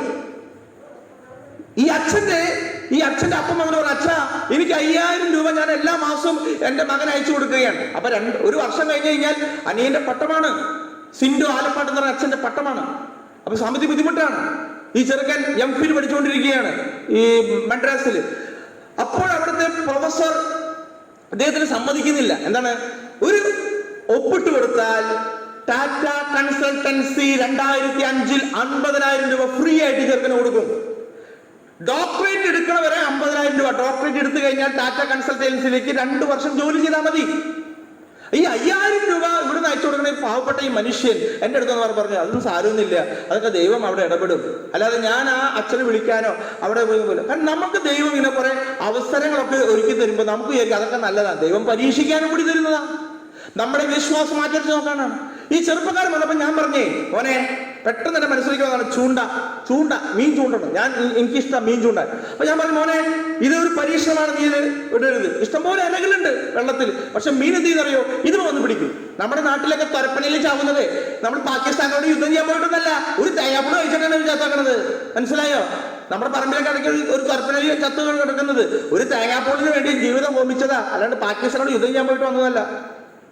പ്രിയമുള്ളവരെ, ഞാൻ ഈ മനുഷ്യനോട് പറഞ്ഞു, നീ കാത്തിരിക്കരുത് 3 മാസം എന്ന് പറഞ്ഞു. എന്റെ വായേന്ന് അങ്ങനെ വന്നതാണ്. 3 മാസം, കൃത്യം 3 മാസമായപ്പോ 730 കോടി മനുഷ്യനുള്ളിൽ 7 പേർക്ക് കൊടുക്കുന്ന സ്കോളർഷിപ്പിൽ തച്ചുടപ്പറമ്പ് ഇടവകയിലെ ലിൻഡോ എന്ന് പറയുന്ന ഈ ചെറുപ്പക്കാരനെ കിട്ടി. അവൻ ഡോക്ടറേറ്റ് എടുക്കുവാൻ നേരെ ജർമ്മനി പോയി. ജർമ്മനി ചെന്ന് ഡോക്ടറേറ്റ് എടുത്തു, നാട്ടിൽ വന്നു. ISROയിൽ ശാസ്ത്രജ്ഞനായി പഠിപ്പിക്കാനുള്ള ആഗ്രഹം കൊണ്ട് ഇന്ന് ഇരിങ്ങാലക്കുട ക്രൈസ്റ്റ് കോളേജിൽ ഒരു ഡിപ്പാർട്ട്മെന്റിന്റെ ഹെഡായി അത് ജോലി ചെയ്യുകയാണ്. കൃത്യം 3 മാസം. നിന്റെ ആലയത്തിൽ വന്ന് നീ പ്രാർത്ഥിച്ചോ? ആലയത്തിൽ ഒന്ന് പ്രാർത്ഥിക്കുമ്പോൾ ദൈവം അനുഗ്രഹിക്കും. എനിക്കിതൊന്നും അറിയത്തില്ല, ഞാൻ വെറുതെ അങ്ങനെ പറഞ്ഞു പോയി. വില കെട്ടവ പറയാതിരുന്നാൽ നീ എന്റെ നാവ് പോലെ ആയിരിക്കുമെന്ന് ജെറമ്യ 13:19 പറയുന്നുണ്ട്. നമ്മൾ അതുകൊണ്ട് വാക്കുകൾ അഭിഷേകമായിരിക്കണം. വാക്കുകൾ തിരിച്ചു വരും. ബൂമറാങ് പോലെയാണ്. ബൂമറാങ്. നമ്മളൊരു വാക്ക് പറഞ്ഞാൽ ആ വാക്ക് തിരിച്ച് നമ്മളിലേക്ക് തന്നെ വരും. അഭിഷേകം നഷ്ടപ്പെട്ട വാക്കുകൾ പറയരുത് മക്കളെ. നമുക്ക് പലപ്പോഴും തോന്നും, അതൊക്കെ എങ്ങനെയാ, കുഴപ്പമില്ല, എനിക്ക് എൻ്റെ അറിവുണ്ട്, കഴിവുണ്ട്, ഇത്രയും വർഷത്തെ പരിചയമുണ്ട്. പോരാ, തമ്പുരാന് വേണ്ടി, ദൈവത്തിന്റെ ആലയത്തിന് വേണ്ടി നമ്മുടെ വാക്കുകളൊക്കെ ശ്രദ്ധിക്കണം. ഇത് എൻ്റെ ഒരു കൂട്ടുകാരനാണ്, ഈ മരിച്ച ആളെ എൻ്റെ ഒരു കൂട്ടുകാരനാട്ടോ. ഞാൻ അതിൻ്റെ തന്നെ എഴുതി പ്രസംഗിച്ചെന്ന് പറഞ്ഞാൽ എൻ്റെ കൂട്ടുകാരനല്ലേ. പക്ഷേ ആ ഇടവകയിൽ ഒരു പ്രശ്നമുണ്ടായപ്പോൾ അദ്ദേഹം എന്ത് ചെയ്തു? അദ്ദേഹം പറഞ്ഞ വാക്കാണ്, എന്നെ കണ്ടു പഠിക്ക്, ഞാൻ അങ്ങനെയൊന്നും പള്ളി പോവില്ല. പള്ളി പോവാൻ വേണ്ടിയിട്ടാ തൊട്ടടുത്ത് വലിയ വീട് പണിതേ. അദ്ദേഹത്തിന്റെ വാക്ക് ഗൗരവമായിട്ട് ദൈവം എടുത്തു. അദ്ദേഹത്തിന് കിടക്കേണ്ടി വന്നു. പ്രിയമുള്ളവരെ, ഞാൻ പറഞ്ഞത് പേടിപ്പിക്കാൻ പറഞ്ഞതല്ല, നിങ്ങൾക്ക് അപകടങ്ങൾ ഉണ്ടാകാതിരിക്കാൻ മുന്നറിയിപ്പുകൾ തന്നതാണ്. നമ്മുടെ വാക്കുകൾ ശ്രദ്ധിക്കണം. നമ്മുടെ രൂപതയിലെ ഒരു പള്ളിയിൽ പ്രായം ചെന്നൊരു അച്ഛൻ ഒരു സ്കൂൾ പണിയാൻ തുടങ്ങി. സ്കൂൾ ആരംഭിക്കാനേ എനിക്കിപ്പോ പെട്ടെന്ന് മനസ്സിലേക്ക് വന്നതാണ്. ഇടവക ഞാൻ പറയുന്നത് ശരിയല്ല, പക്ഷെ കുഴപ്പമില്ല. അപ്പോ ഒരു കമ്മിറ്റിക്കാരൻ എഴുതിട്ട് പറഞ്ഞു, അച്ഛാ എന്തിനാണ് ഈ ഇടവയ്ക്ക് സ്കൂള്? അച്ഛൻ പറഞ്ഞു, നിനക്ക് ആവശ്യം ഉണ്ടാവില്ല, നീ അവിടെ ഇരിക്കി. അവന് ആവശ്യമില്ല, മക്കളുണ്ടായാലല്ലേ സ്കൂളിൽ പഠിപ്പിക്കണ്ടോ. പ്രിയമുള്ളവരെ കണ്ടോ, ഒരു ഇടവകയിൽ ഒരു സ്കൂള് വർഷങ്ങൾക്ക് മുമ്പ്, 50 വർഷങ്ങൾക്ക് മുമ്പ് ഒരു സ്കൂൾ വരാനായിട്ട് ഒരു അച്ഛൻ അധ്വാനിച്ചപ്പോൾ ഒരു കമ്മിറ്റിക്കാരൻ എഴുതിട്ട് പറഞ്ഞു, അച്ഛൻ എന്തിനാണ് ഈ ഇടവയ്ക്ക് സ്കൂളിന്റെ ആവശ്യം? അച്ഛൻ പറഞ്ഞു, നിനക്ക് ആവശ്യം ഉണ്ടാവില്ല, നീ അവിടെ ഇരുന്നോ, മറ്റുള്ളവർക്ക് ആവശ്യം ഉണ്ടാവുമല്ലോ. അവൻ അതിനു വേണ്ടി പണിയെടുത്തു.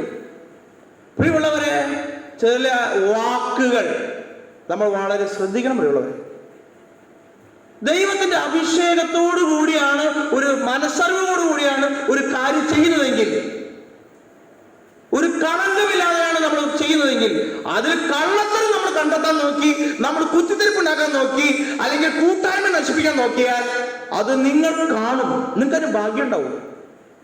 കാരണം എന്തുകൊണ്ടാ? കർത്താവ് തന്നെ ബൈബിളിൽ പറഞ്ഞിട്ടില്ലേ, വിതയ്ക്കുന്നതേ കൊയ്യൂ. അപ്പൊ നമ്മൾ വിതച്ചു കഴിഞ്ഞാൽ അതന്നെ കൊയ്യും. അതുകൊണ്ട് പ്രിയമുള്ളവരെ, ദേവാലയത്തിൽ നിങ്ങൾ ഹൃദയ ഐക്യത്തോടെ വരണം.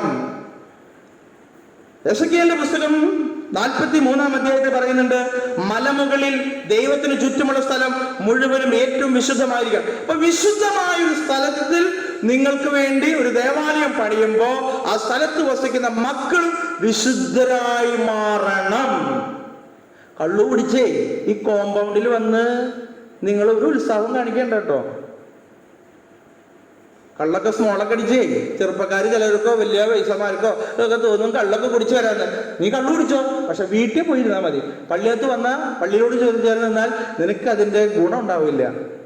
മയക്കുമരുന്ന് കഞ്ചാവൊക്കെ അടിച്ച് വന്ന് ഇതിന്റെ പിന്നാലെ നടന്ന് കുടുംബത്തെ അസ്വസ്ഥപ്പെടുത്തരുത്. പ്രശ്നമാണ്. കാരണം ഇത് വിശുദ്ധമായൊരു സ്ഥലമാണ്. ഞാൻ ഒരിക്കലും ഒരു മനുഷ്യനോട് പറഞ്ഞേ, ചേട്ടാ മകന്റെ കല്യാണം ഇല്ലേ, ഇപ്പൊ പള്ളിപ്പണി ഇവിടെ നടക്കാണ്, അവിടെ നടക്കാം. അപ്പൊ ഇതുപോലത്തെ ഹാളില് വേറെ സ്ഥലത്താണ് അന്ന് പള്ളി പണിത് തുടങ്ങിയിട്ടില്ലേ. ഞാൻ പറഞ്ഞു, ചേട്ടാ ഈ കോമ്പൗണ്ടിൽ ചാരായം കയറ്റരുത്. അപ്പൊ അവിടെ എന്ന് പറഞ്ഞു കഴിഞ്ഞാൽ ചാരായി ഇഷ്ടം പോലെയല്ലേ, കാരണം ഈ വാറ്റ് ചാരായി അങ്ങനെയൊക്കെ.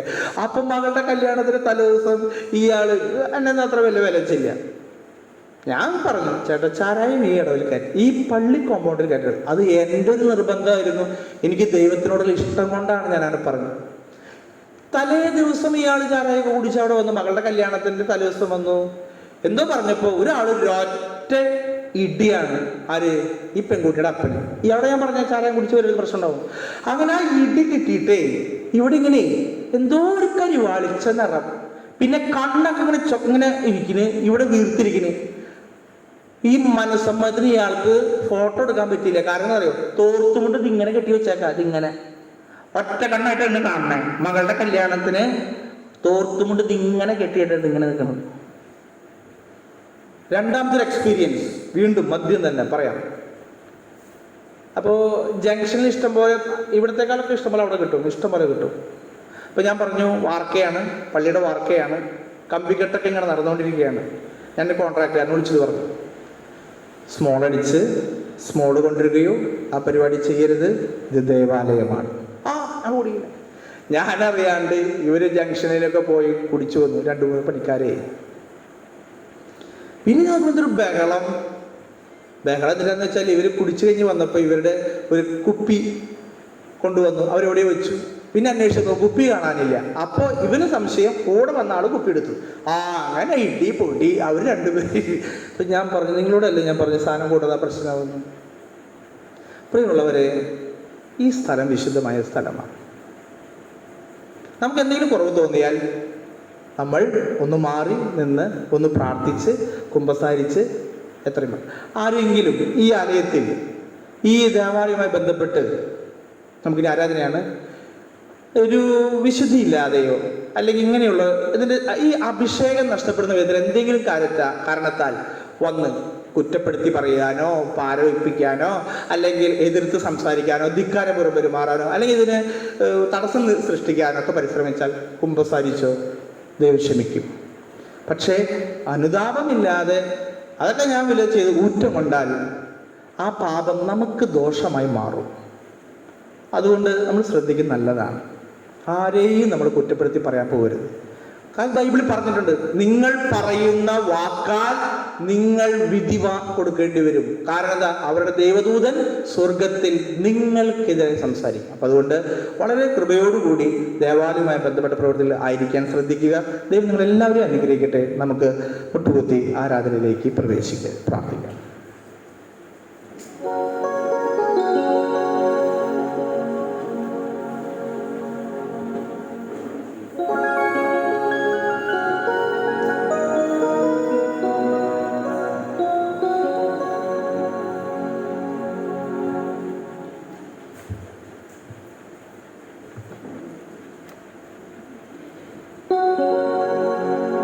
നിൻ പാദം പുണർന്നു ഞാൻ ഒന്നാരാധിക്കട്ടെ. എൻ കരങ്ങൾ തിരുപ്പാതെ ഞാൻ ഒന്നു ചേർത്തു വയ്ക്കട്ടെ.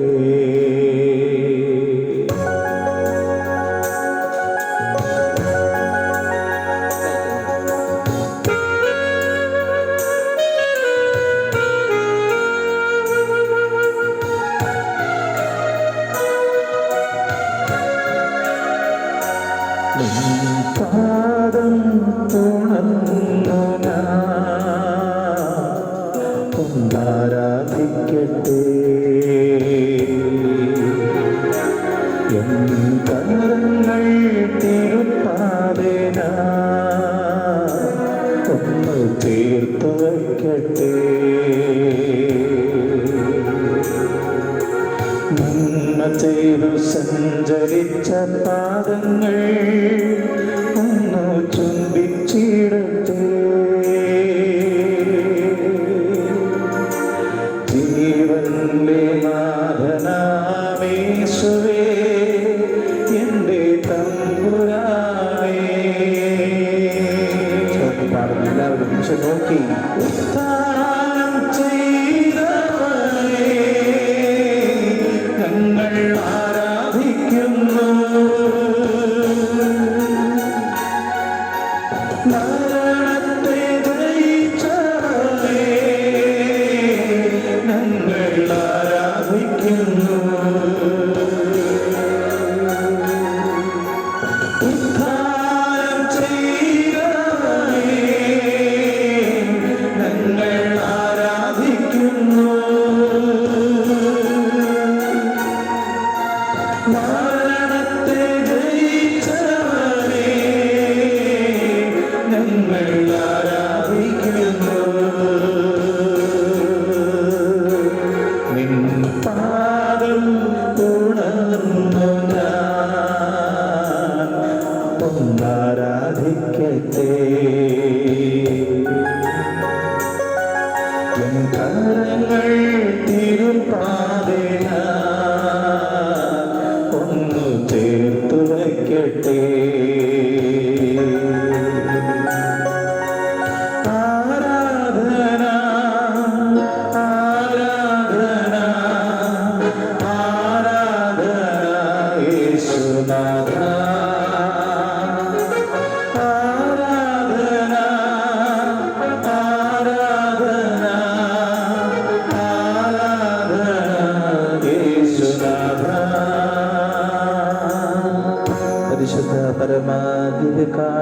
കാരുണ്യത്തിന് നേരവും ആരാധനയും സ്തുതിയും പുകഴ്ചയും ഉണ്ടായിരിക്കട്ടെ.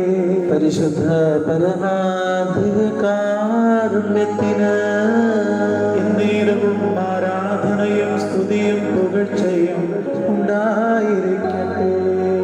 പരിശുദ്ധ പരമാധികാരുണ്യത്തിന് നേരവും ആരാധനയും സ്തുതിയും പുകഴ്ചയും ഉണ്ടായിരിക്കട്ടെ.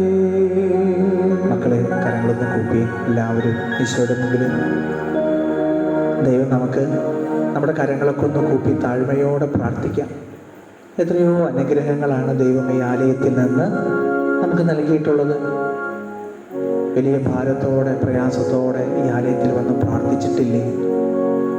നമ്മുടെ ഭാരം കർത്താവ് ഏറ്റെടുത്തില്ലേ? നിന്റെ ഭാരം കർത്താവിനെ ഏൽപ്പിക്കുക. അവർ നിന്റെ കാര്യത്തിൽ ശ്രദ്ധാലുവാണ്. പ്രിയമുള്ളവരെ, എത്രയോ ഭാരങ്ങളാണ് അവിടുന്ന് ഏറ്റെടുത്തിട്ടുള്ളത്. ദൈവത്തിൻ്റെ ആലയത്തിലേക്ക് വരുന്ന ഓരോ ദൈവമക്കളെയും സങ്കീർത്തനം 55:22 നിന്റെ ഭാരം കർത്താവിനെ ഏൽപ്പിക്കുക, അവിടുന്ന് നിന്നെ താങ്ങിക്കൊള്ളും. പ്രിയമുള്ളവരെ, വലിയ ഭാരത്തോടെ, മനസ്സിൽ മുഴുവൻ വലിയ ഭാരത്തോടെ, ഹൃദയത്തിൽ വലിയ ഭാരത്തോടെ ഈ ആലയത്തിൽ നിങ്ങൾ വന്നിട്ടുണ്ടെങ്കിൽ കർത്താവ് നിന്റെ ഭാരം ഏറ്റെടുക്കും. നിന്റെ ജീവിതത്തിൽ നീ ആത്മാർത്ഥമായിട്ട് ഈശോയുടെ മുമ്പിൽ നിന്റെ ഭാരം ഒന്ന് ഇറക്കി വെക്കാൻ ആഗ്രഹിച്ചാൽ ദൈവം നിന്നെ അനുഗ്രഹിക്കും, സഹായിക്കും. ഒരു ചെങ്കടൽ രണ്ടായി പകുക്കുവാൻ ദൈവത്തിന് സാധിച്ചെങ്കിൽ, ഒരു കടലിന്റെ മീതെ നടക്കുവാൻ ദൈവത്തിന് സാധിച്ചെങ്കിൽ, ഒരു മേഘത്തൂണായി അവർക്ക്, മേഘസ്തംഭമായി അവർക്ക് തണൽ വിരിച്ചെങ്കിൽ, ഒരു അഗ്നിസ്തംഭത്തിലൂടെ അവർക്ക് ചൂട് പകർന്നെങ്കിൽ, നീ വിശ്വസിച്ചോ, നിന്റെ ജീവിതത്തിൽ നിന്റെ ഭാരം നീ കർത്താവിനെ ഏൽപ്പിച്ചു. ഇന്ന് ഈ ആലയത്തിലായിരിക്കുന്ന മക്കളെ, നിങ്ങളുടെ ജീവിത പങ്കാളിയെ ഓർത്ത് നീ ഭാരപ്പെടുന്നുണ്ടെങ്കിൽ, നിന്റെ മക്കളെ ഓർത്ത് നീ സങ്കടപ്പെടുന്നുണ്ടെങ്കിൽ, സങ്കീർത്തനം 55:22 നിന്റെ ഭാരം കർത്താവിനെ ഏൽപ്പിക്കുക, അവിടുന്ന് നിന്നെ താങ്ങിക്കൊള്ളും. നീ വിശ്വസിച്ച് നീ ദൈവത്തിന്റെ മുമ്പിൽ ഏറ്റുപറഞ്ഞു. ചിലപ്പോ പാപത്തിന്റെ ചില ഭാരങ്ങൾ നീ കൊണ്ടു നടക്കുന്നുണ്ടെങ്കിൽ ആ ഭാരം കർത്താവിനെ ഏൽപ്പിക്കണം. കുമ്പസാരം എന്ന കൂദാശയിലൂടെ നീ ദൈവത്തിന് ഏൽപ്പിക്കണം. ചില ഭാരങ്ങൾ നിന്നെ വേട്ടയാടുന്നുണ്ടെങ്കിൽ, ചില പാപങ്ങൾ നിന്നെ പിന്തുടരുന്നുണ്ടെങ്കിൽ, മനസാക്ഷിയെ കുറ്റപ്പെടുത്തുന്നുണ്ടെങ്കിൽ, നീ ചെയ്തത് ശരിയല്ലല്ലോ, എന്റെ കഴിഞ്ഞ കാല ജീവിതത്തിൽ ഞാൻ പറഞ്ഞ ചില വാക്കുകൾ, എന്റെ മനോഭാവങ്ങൾ, എന്റെ പെരുമാറ്റങ്ങൾ, ഞാൻ എടുത്ത തീരുമാനങ്ങൾ തെറ്റായി പോയിട്ടുണ്ടെങ്കിൽ ഈശോയുടെ മുമ്പിൽ ആ ഭാരം ഇറക്കി വെക്കാൻ പ്രാർത്ഥിക്കും. മത്തായിയുടെ സുവിശേഷം 11-ാം അധ്യായം 28-29 വചനങ്ങൾ പറയുന്നില്ലേ, അധ്വാനിക്കുന്നവരും ഭാരം വഹിക്കുന്നവരുമായ നിങ്ങൾ എല്ലാവരും എന്റെ അടുക്കൽ വരുവിൻ, ഞാൻ നിങ്ങളെ ആശ്വസിപ്പിക്കാം. ഇന്ന് ആശ്വാസമില്ലാതെ വളരെ ഭാരപ്പെട്ട് സങ്കടപ്പെട്ട് ഏതെങ്കിലും ദൈവമകനോ ദൈവമകളോ ഈ ആലയത്തിലുണ്ടെങ്കിൽ, ഒരു ജോലിക്ക് വേണ്ടി, ഒരു നല്ലൊരു പഠനത്തിന് വേണ്ടി, ഒരു വിദേശത്ത് ജോലി കിട്ടാൻ വേണ്ടി, അല്ലെങ്കിൽ കുടുംബത്തിൽ സമാധാനം ഉണ്ടാകാൻ വേണ്ടി, ചിലപ്പോൾ ഒരു മദ്യപാനശീലം മാറാൻ വേണ്ടി, ഒരു മയക്കുമരുന്നിന് അടിമയാകാം. വീട്ടുകാർക്ക് അറിയില്ല, മാതാപിതാക്കൾക്ക് അറിയില്ല, ജീവിത പങ്കാളിക്ക് അറിയില്ല. നിനക്ക് ആ ദുശീലം മാറണമെന്ന് ആഗ്രഹമുണ്ടെങ്കിൽ നീ നിന്റെ ഭാരം കർത്താവിനെ ഇറക്കി വെക്കും. നിനക്ക് വേറെ മോശമായ രീതിയിലുള്ള മറ്റുള്ളവരെ കാണുക എന്നൊരു സ്വഭാവം നിനക്കുണ്ടെങ്കിൽ, നിന്റെ കണ്ണിന്റെ വിശുദ്ധി പാലിക്കാൻ നിനക്ക് സാധിക്കുന്നില്ല, മൊബൈലിൽ നീ അടിമയാണെങ്കിൽ, നിന്റെ വേദന മുഴുവൻ നീ കർത്താവ് മുമ്പിൽ ഇറക്കി വെച്ചേ. ഈശോ നിന്റെ ജീവിതത്തിൽ ഇടപെടുന്ന സമയമാണ്. നീ പെട്ടെന്ന് ഗൗരവ സ്വഭാവം, പെട്ടെന്ന് ദേഷ്യപ്പെടുന്നു, നിനക്ക് ക്ഷമിക്കാൻ പറ്റുന്നില്ല, നിനക്ക് മനസ്സിൽ ഭയങ്കര വെറുപ്പ്, ചിലവരോട് കാണുമ്പോൾ ഇഷ്ടക്കേട്, ചിലരോട് സംസാരിക്കാൻ തോന്നുന്നില്ല, നിനക്കൊരു അഹങ്കാര സ്വഭാവം ഉണ്ടെങ്കിൽ കർത്താവിന്റെ മുമ്പിൽ നീ ഇറക്കി വെച്ച് ഈശോയെ എന്നെ സഹായിക്കണം. സക്രിയോസിന്റെ വീട്ടിൽ കർത്താവ് കടന്നു. ഏറെ സമ്പന്നനാണ് നമുക്കറിയാം. പക്ഷെ കർത്താവിനെ കണ്ടപ്പോൾ അവൻ മാനസാന്തരമൊന്നും ഉണ്ടായിട്ടില്ല. കർത്താവ് അവനെയാണ് കണ്ടത്. കർത്താവ് സക്രിയോസിനെ കണ്ടപ്പോ സക്രിയോസിന്റെ വീട്ടിലേക്ക് വരുവാൻ കർത്താവ് ആഗ്രഹിച്ചു. പ്രിയമുള്ളവരെ, നമ്മുടെ വീട്ടിൽ കർത്താവ് വരുവാൻ ആഗ്രഹിക്കുന്നുണ്ട്. പക്ഷെ നമ്മൾ ആരെങ്കിലും കർത്താവിനെ വീട്ടിലേക്ക് വിളിച്ചുകൊണ്ട് പോകുന്നുണ്ടോ? കർത്താവ് കൂടെ ഉണ്ടാകുമ്പോ, കർത്താവ് അടുത്തിരിക്കുമ്പോ, കർത്താവ് നമ്മുടെ ചങ്കിന്റെ ഉള്ളിലേക്ക് എഴുന്നള്ളി വരുമ്പോ ചില കാര്യങ്ങളൊക്കെ കർത്താവ് പറയും. സഖ്യവസേ, നീ എടുത്തത് വഞ്ചിച്ചിട്ടുണ്ടെങ്കിൽ, വിശ്വസ്തത പുലർത്താതെ നിന്റെ ജീവിതത്തിൽ, ദാമ്പത്യ ജീവിതത്തിൽ നിനക്ക് വിശ്വസ്തത പുലർത്താൻ വളരെ പ്രയാസമാണല്ലേ? നിനക്ക് ജീവിത പങ്കാളിയേക്കാളും കൂടുതൽ ഇഷ്ടം ചില വ്യക്തികളോട് ഇടയ്ക്കൊക്കെ ഫോൺ വിളിക്കാനും അവരുടെ മെസ്സേജ് കാണാനും അതുപോലെ തന്നെ ചാറ്റ് ചെയ്യാനൊക്കെയാണ്. പക്ഷെ നീ അറിയാതെ ചീറ്റ് ചെയ്യുന്നത് നീ മനസ്സിലാക്കുന്നില്ല, എന്തോ അറിയുന്നില്ല. കർത്താവിനേക്കാളും എന്റെ ഭാര്യയെക്കാളും കൂടുതൽ എനിക്ക് ഇഷ്ടം വേറൊരു പെണ്ണിനോട്, വേറൊരു പുരുഷനോട് നിനക്ക് വലിയ അടുപ്പം, ഒരു സ്നേഹം, ഇഷ്ടം, താല്പര്യം. ഒന്ന് കണ്ടാ മതി, ഒന്ന് കേട്ടാ മതി, ആ മെസ്സേജ് ഒന്ന് കിട്ടിയാ മതി, ആ തുടിക്കുന്ന ഹാർട്ട് ഒന്ന് കണ്ടാ മതി, ആ സ്റ്റാറ്റസിൽ മാറ്റി കഴിയാൽ മതി. എനിക്ക് ഇഷ്ടമുള്ള കളറുള്ള സാരിയും ഇഷ്ടമുള്ള ഡ്രസ്സും ഇട്ട് കണ്ടാൽ സന്തോഷമായി. കർത്താവ് നിന്റെ ഉള്ളിലേക്ക് വരുമ്പോ നിനക്കത് ഭാരമാണെന്ന് മനസ്സിലാവും. ആ ഭാരം നീ ഇറക്കി വെക്കണം തമ്പുരാന്റെ കീഴിൽ. കുടുംബത്തിന് അനുഗ്രഹം നഷ്ടമാകുന്നത് ചിലപ്പോഴൊക്കെ കുടുംബനാഥന്റെയോ ആ വീട്ടിലുള്ള അമ്മയുടെയോ അപ്പന്റെയോ ആ ദമ്പതികളുടെയോ വീട്ടില് ഈ വിശുദ്ധി നഷ്ടപ്പെട്ടു പോകുന്ന എന്തെങ്കിലും കുറവുകളുണ്ടെങ്കിൽ അത് ഈശോയുടെ മുമ്പിൽ ആ ഭാരം ഇറക്കി വെക്കി. കുറെ നാളായി എനിക്കതൊന്ന് ഇറക്കി വെക്കുന്ന ആഗ്രഹം, പറ്റുന്നില്ല. ഞാൻ വിളിച്ചില്ലെങ്കിൽ അവർക്ക് വിഷമം, കണ്ടില്ലെങ്കിൽ സങ്കടം, മരിക്കുന്നൊക്കെയാണ് പറയണേ. ജീവിതത്തിൽ ഈ ഭാരം നീ കൊണ്ടു നടക്കാൻ തുടങ്ങിയിട്ട് കുറെ വർഷങ്ങളായി. നിനക്ക് വിശുദ്ധി പാലിക്കാൻ ബുദ്ധിമുട്ടുണ്ട്. രാത്രി ഏറെ സമയം നീ ചെലവഴിക്കുന്നുണ്ട്. നിന്റെ വീട്ടിലിരിക്കുന്ന തിരുവചനം ബൈബിള് നീ കൈയോട് തൊട്ടിട്ടില്ലല്ലോ മോനെ. നിനക്കത് ഭാരമാണല്ലേ അതെടുക്കാൻ? 15 മിനിറ്റ് നേരം ബൈബിൾ വായിക്കുവാൻ നിനക്ക് സാധിക്കുന്നില്ല. നിന്റെ വീട്ടിൽ അനുഗ്രഹത്തിന്റെ ഒരു കുറവുണ്ട്. എന്താണ് അനുഗ്രഹത്തിന്റെ കുറവ്? വെളിപാടിന്റെ പുസ്തകം 1-ാം അധ്യായം 3-ാമത്തെ വാക്യം. ഈ തിരുവചനത്തിലെ വാക്കുകൾ വായിക്കുന്നവർ, കേൾക്കുന്നവർ, പാലിക്കുന്നവർ അനുഗ്രഹീതരാണ്. നമ്മളത് വായിക്കുന്നില്ല, നമ്മളത് കേൾക്കുന്നില്ല, നമ്മളത് പാലിക്കുന്നില്ല. ഒരു വലിയ ഭാരം ഹൃദയത്തിലും മനസ്സിലും വീട്ടിലും. വചനമനുസരിച്ച് ഒരു 15 മിനിറ്റ് നേരമെങ്കിലും നമ്മളൊന്ന് ബൈബിൾ വായിച്ചാൽ നമ്മുടെ കുടുംബം രക്ഷപ്പെടും, നമ്മുടെ കുടുംബം അനുഗ്രഹിക്കപ്പെടും. പക്ഷേ ബൈബിൾ വായിക്കുന്നില്ല. നമുക്ക് എല്ലാ വാട്സപ്പും ഫേസ്ബുക്കിലും കയറി മണിക്കൂറുകൾ ചെലവഴിക്കാൻ സമയമുണ്ട്. പക്ഷേ നിന്നെ അനുഗ്രഹിക്കുന്ന ദൈവത്തിന്റെ വചനം വായിക്കാൻ കുടുംബ പ്രാർത്ഥന കഴിഞ്ഞാൽ 5 വാക്കുകൾ 10 വാക്കുകൾ വായിക്കും. പോരാ, നീ ഒരു കടത്തു പോലെ ചെയ്താൽ നിന്റെ ഹൃദയത്തിൽ ബന്ധമില്ല, സ്നേഹമില്ല. നീ ദൈവത്തിന്റെ വചനം കേൾക്കണം, അനുഗ്രഹിക്കപ്പെടും. ദൈവത്തിന്റെ വചനം മലകൾ മാറ്റപ്പെട്ടേക്കാം, പക്ഷേ ദൈവത്തിന്റെ വചനത്തിന് മാറ്റമില്ല. മക്കളെ, നിനക്കൊരു ഭാരം ഇന്ന് ഈ അൾത്താരയിൽ ഇന്ന് നിങ്ങൾ ഇവിടെ ആരാധനയുടെ മുമ്പിൽ നിൽക്കുമ്പോൾ തോന്നുന്നുണ്ടെങ്കിൽ നീ ഇറക്കി വെച്ചോ. പെട്ടെന്ന് തന്നെ ഏറ്റവും അടുത്ത ദിവസം ഒരു കുംഭസാരയുടെ കൂദാശയിലൂടെ ആരോടും പറയാത്ത ചില ഭാരങ്ങൾ നീ ഇറക്കി വെക്കി. ഈശോ പത്രോസിന്റെ വീട്ടിൽ വന്നപ്പോ അമ്മായിമ്മയുടെ രോഗം ഈശോ ഇറക്കി വെച്ചു. സഖ്യൂസിന്റെ വീട്ടിൽ വന്നപ്പോ സഖ്യൂസിന്റെ ഭാരം ഇറക്കി വെച്ചു. അവൻ പറഞ്ഞ് അവന്റെ ജീവിതത്തിൽ അവന്റെ കുറെ കൊള്ളരുതായ്മകളുണ്ട്. അവൻ പറഞ്ഞു, ഞാൻ വഞ്ചിച്ചെടുത്തിട്ടുണ്ടെങ്കിൽ 4 ഇരട്ടി തിരിച്ചു കൊടുക്കാം.